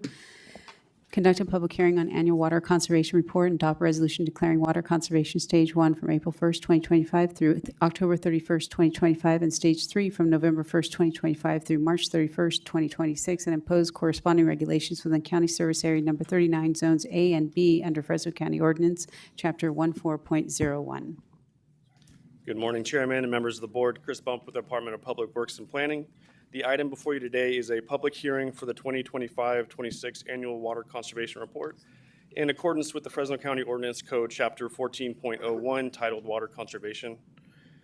The report makes recommendations for 21 county-operated water systems for the 2024 water year, which starts April 1st of 2025 and ends, the 2025 water year starts April 1st, 2025 and ends March 31st of 2026. In accordance with the ordinance, Citizens Advisory Committee members were emailed a draft version of the annual water conservation report and asked to review it and provide comments. Staff did not receive any questions from CAC members regarding water use in their districts. Also, in accordance with the ordinance, all property owners in each district were mailed a notice of this public hearing, and notification of this hearing was published in the Fresno Bee. The report recommends the implementation of a water conservation stage for 2 districts in the 25-26 water year. As detailed in the report, CSA 39AB is being recommended for a water conservation stage due to restrictions imposed by their water providing agency, and staff is also recommending Stage 4 water conservation regulations for Waterworks District 40, Shaver Springs, due to groundwater capacity issues, which are discussed in the report. All remaining districts are recommended to be placed on normal water conservation based upon the termination of the state emergency regulations from 2022 that were terminated on September 5th, 2024. These previous regulations were most closely aligned with Stage 1 water conservation regulations, which is why most of our districts were on Stage 1 for the last several years. However, now we're recommending normal water conservation moving into this new water year. That concludes my presentation. After addressing any questions your board may have, the public portion of the hearing should be opened by your board and comments received from those here today wishing to address your board. And once public testimony is received, staff recommends a motion be made to adopt the recommended actions. Staff is available to answer any questions.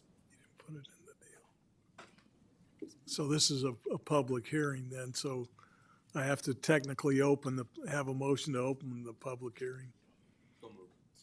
Second. All in favor, so I'm saying aye. Aye. Okay, is there any comments from the board on this? Hearing none, is there any public comment on this item?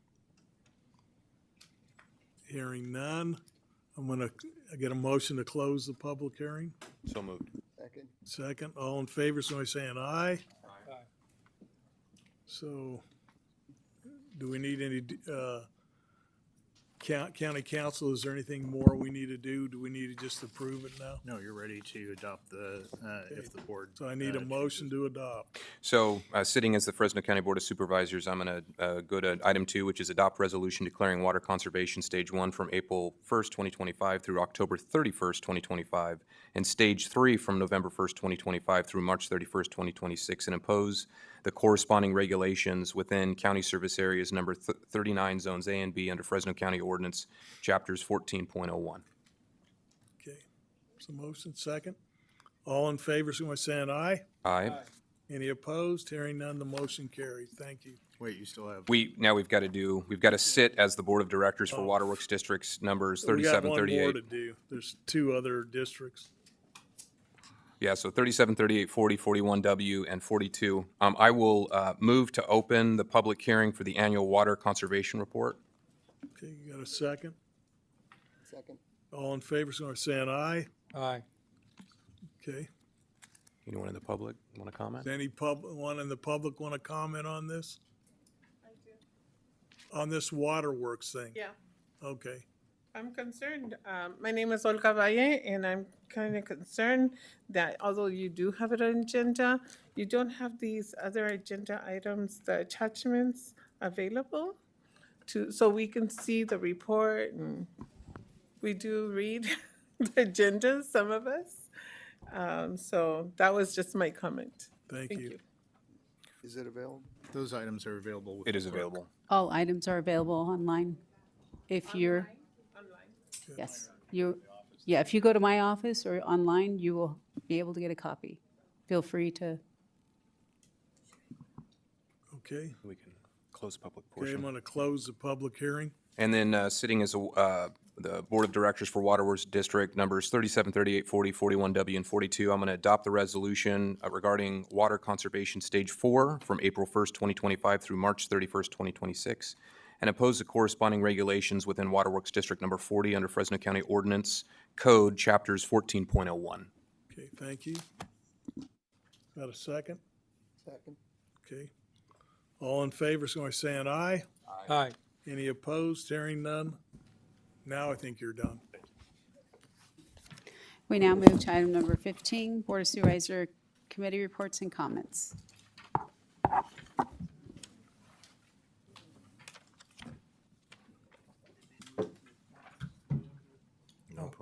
No, comments.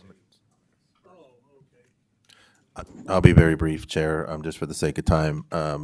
I think next meeting we'll be receiving the Foster Youth Oversight Committee report. I won't steal their thunder, all to say that I've been very impressed with the quality improvements that they've been making on an ongoing basis over there, and I'll let them present.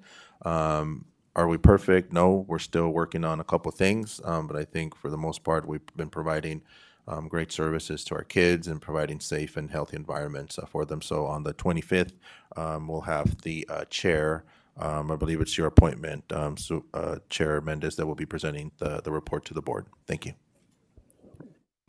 A couple of quick comments. So as was alluded to earlier, Paul, myself, and Sam all went to the NACO conference. I'm on the board of directors of NACO and also vice chair of finance, pensions, and intergovernmental affairs. A resolution that I penned in regards to reforming NEPA, which is an environmental regulation document that has to be followed whenever you do fuel reduction projects, was passed by our board, and NACO now will have the ability to lobby Congress on this particular resolution, so I was very excited about that.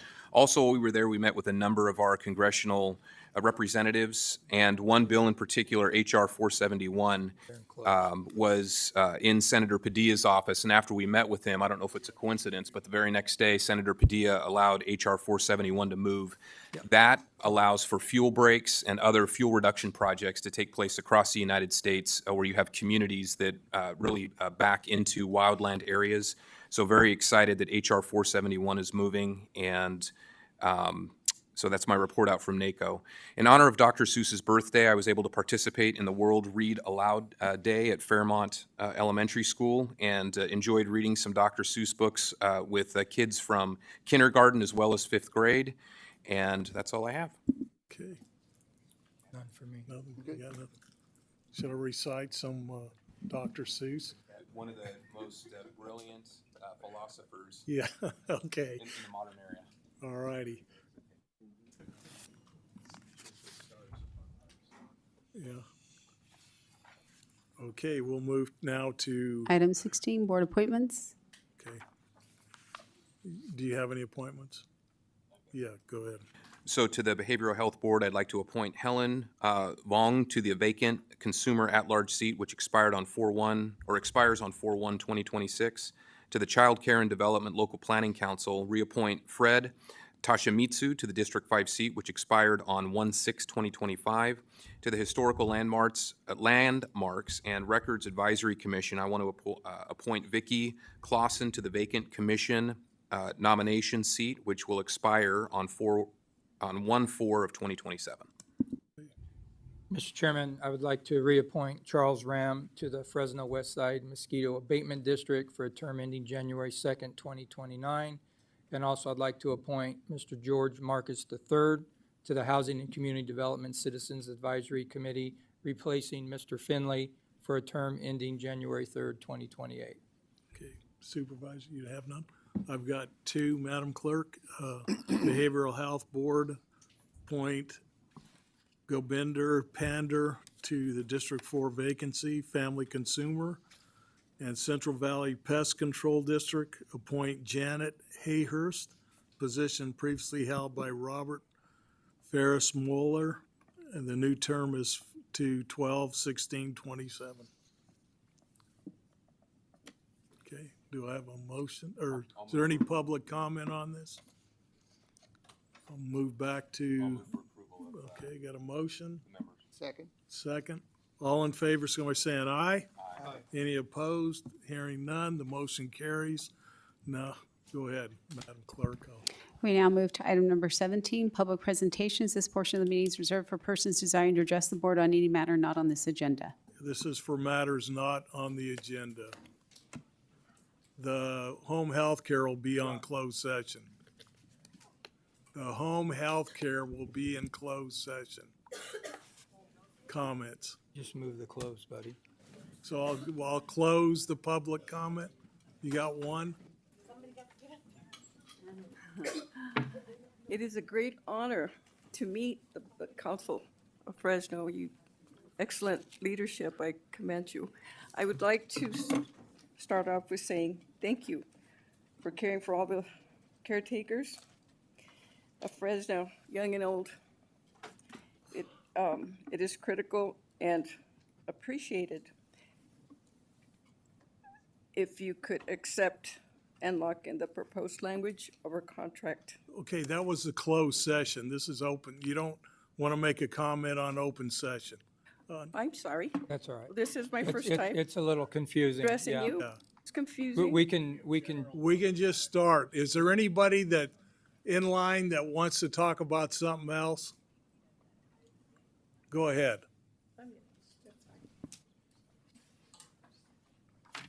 Frederick Bass. Good morning.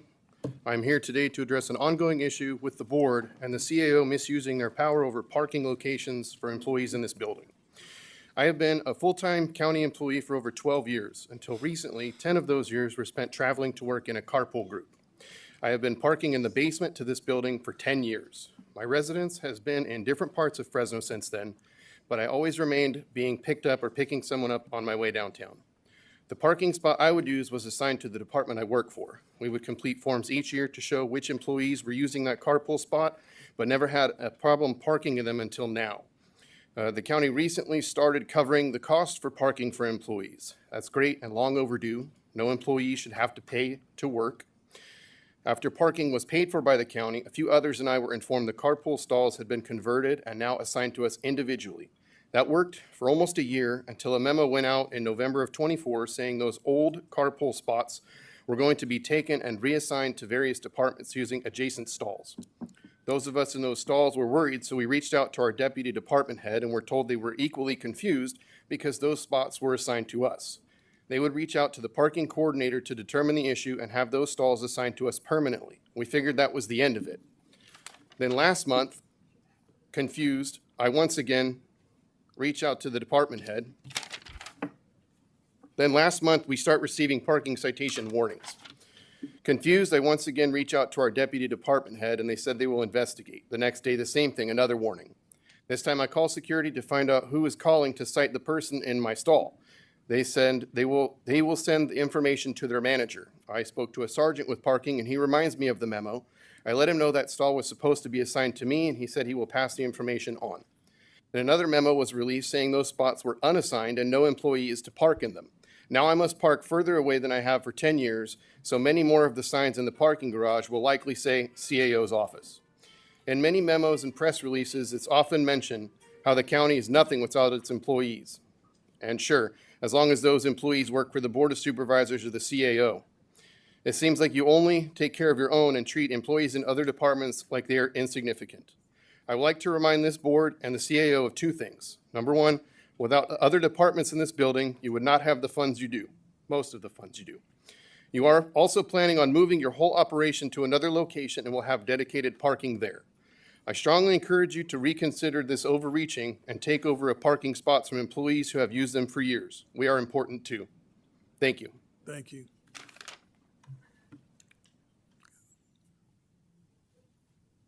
Good morning, gentlemen. My name is Mary Helen Lopez, and I wanted to come and say to you, gentlemen, that I was very overheated, and I stand here alone without anybody to apologize of my actions. I am in charge of my actions. I am fully in charge of my actions. Whatever I do or say, it's on me. No one out in the audience has anything to do with me. and no one needs to apologize for me. With that being said, I want to continue with the SB 54, which is it's ISIS.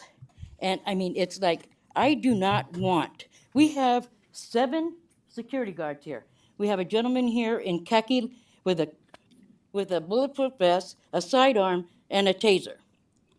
We have FBI, CIA, we have state police, federal police, we have the militia, we have the Border Patrol. We don't need ISIS. We do not need ISIS because everyone is a human being. And that's what I tried to bring out in that moment. It brings out because, you see, my relatives, the government paid for their scalps. So listen to that. Listen to them. That's why I'm so upset. I'm upset because, you know what? No one has the right to have to look over their shoulder for ISIS being coming to get them. My last name is Lopez. They may take me too. And I'm here for all those that can't speak for themselves. I'm from Kerman. I am from the Fresno County. I'm in the state of California, and I'm in the United States. That's where I'm at. And you need to know that you work for us. You are custodians.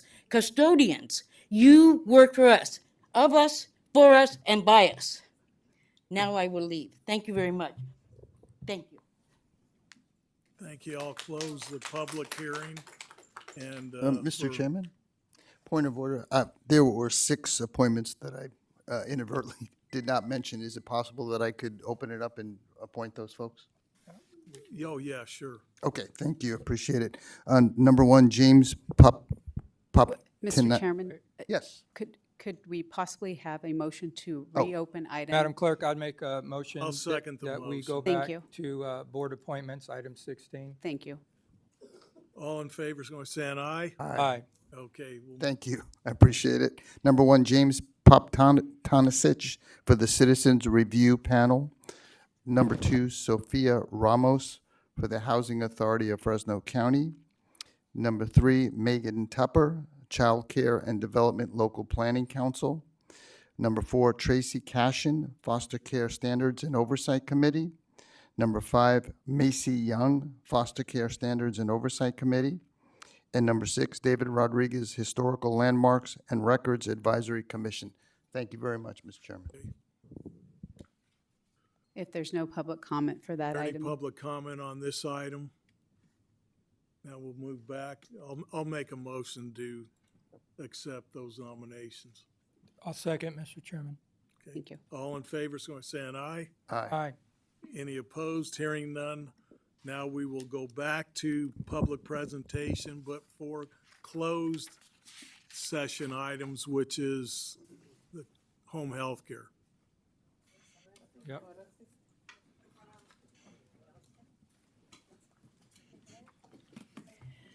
Hi, my name's Maria Elena Griffiths. Thank you. It is an honor to be here before you today. Thank you for caring for all the caregivers of Fresno, young and old, taking care of young and old. We appreciate your approval for our wages. In turn,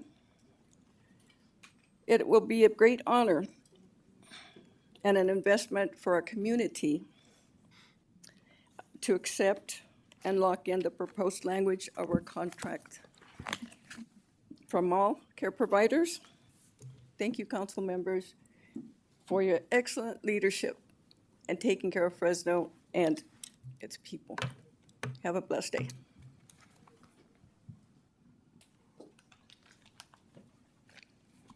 Buenos días o buenas tardes. Good afternoon. Mi nombre es Juana Escalante. My name is Juana Escalante. Soy trabajadora en el hogar. I'm a in-care home Cuidados care. en el hogar. Vengo a darle las gracias a ustedes. I come to give you thanks. Yo no hablo inglés, I pero don't speak English, traigo quien me traduzca. but I have someone who can Le interpret estoy for me. dando las gracias por todo el trabajo que han hecho, I'm giving you thanks for all the work you've done, por habernos escuchado, to hear us, porque por mucho tiempo because for a long time, miraba nuestra camiseta en la sala. you would just see our shirt. Les damos las gracias de antemano We give you en your nombre de thanks, todos mis compañeros de trabajo, and along with all my coworkers, porque nosotros somos trabajadores esenciales. because we're essential workers En todo tiempo in all the estamos ahí. times. Solo que Les pedimos que tengan en consideración el We ask contrato. you that you consider our contract. Queremos un contrato sólido y seguro We want a para el solid and futuro. secure contract for the future. Y para que tengamos una buena aseguranza de salud. And so we can have good health insurance. Estamos sanos nosotros, We're podemos hacer sane. mejor trabajo. We can do better work. Muchísimas gracias. Thank you. Gracias.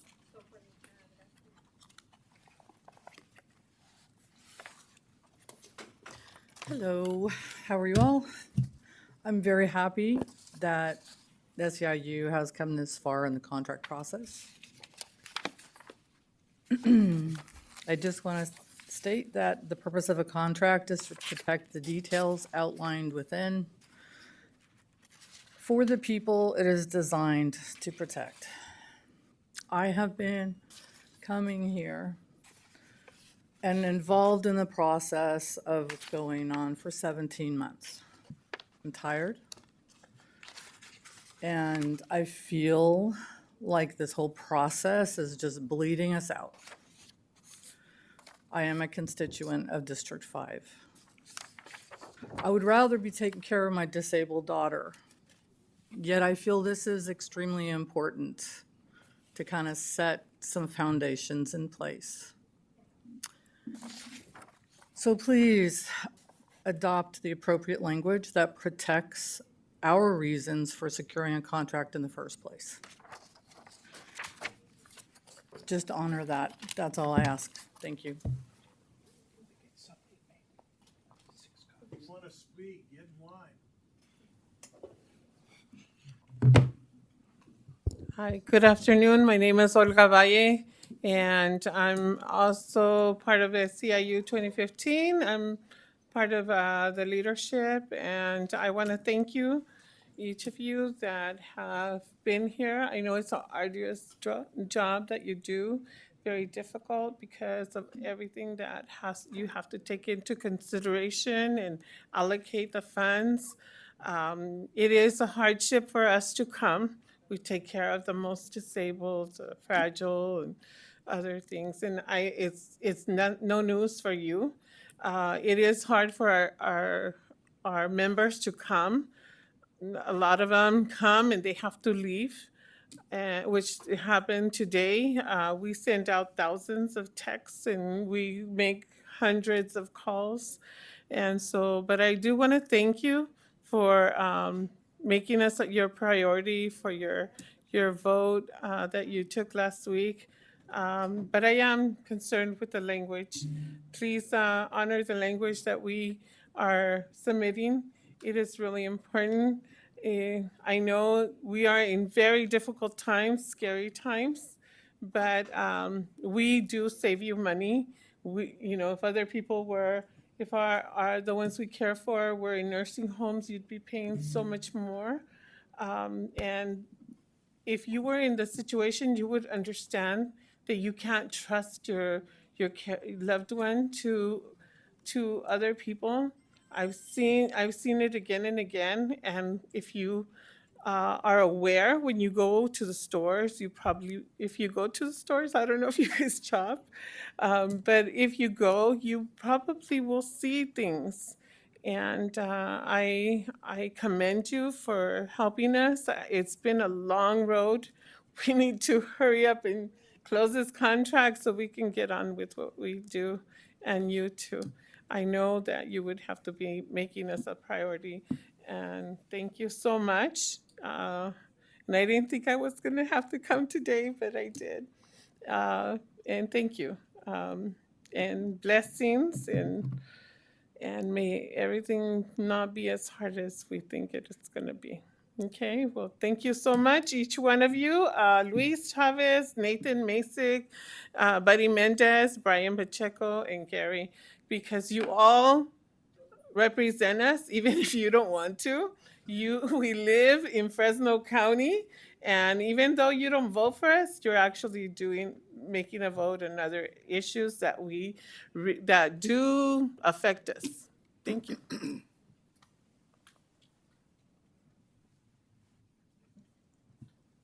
Good afternoon, and thank you, Gary, Brian, Buddy, Nathan, and Louis. I really appreciate all of you guys. I've been coming here for a year and a half, and it's nice to know that we do have the support from you that we're getting. We're just asking that you change the language in the contract for us so our futures are taken care of. And I just want to thank you all for your hard work, because I know you've been working very hard and that you all really care about care providers, and I really appreciate it, and God bless you both, all of you, all 5 of you, and the attorneys. He needs it more than anybody, yeah. Good afternoon. This is my first time being here, but I thought it was very important for me to be here to. We need the language. We need it. I take care of my grandfather and I take care of my mother. Right now, I don't have health insurance because they say I make too much money. So now if this language thing helps us, if you could just please help us. Thank you. Okay, with that, I'll close the public hearing on this, and we got a motion to go to closed, We gotta adjourn. or you got a disclaimer? I do have a disclaimer. Mr. Chairman, we do not expect to have any announcement following closed session, out of closed session. So if the board chooses, it may adjourn following closed session. Okay. With that, we'll go to close then. Oh, gotta make a motion. Adjourn. Second. All in favor is going to say an aye? Aye. Okay.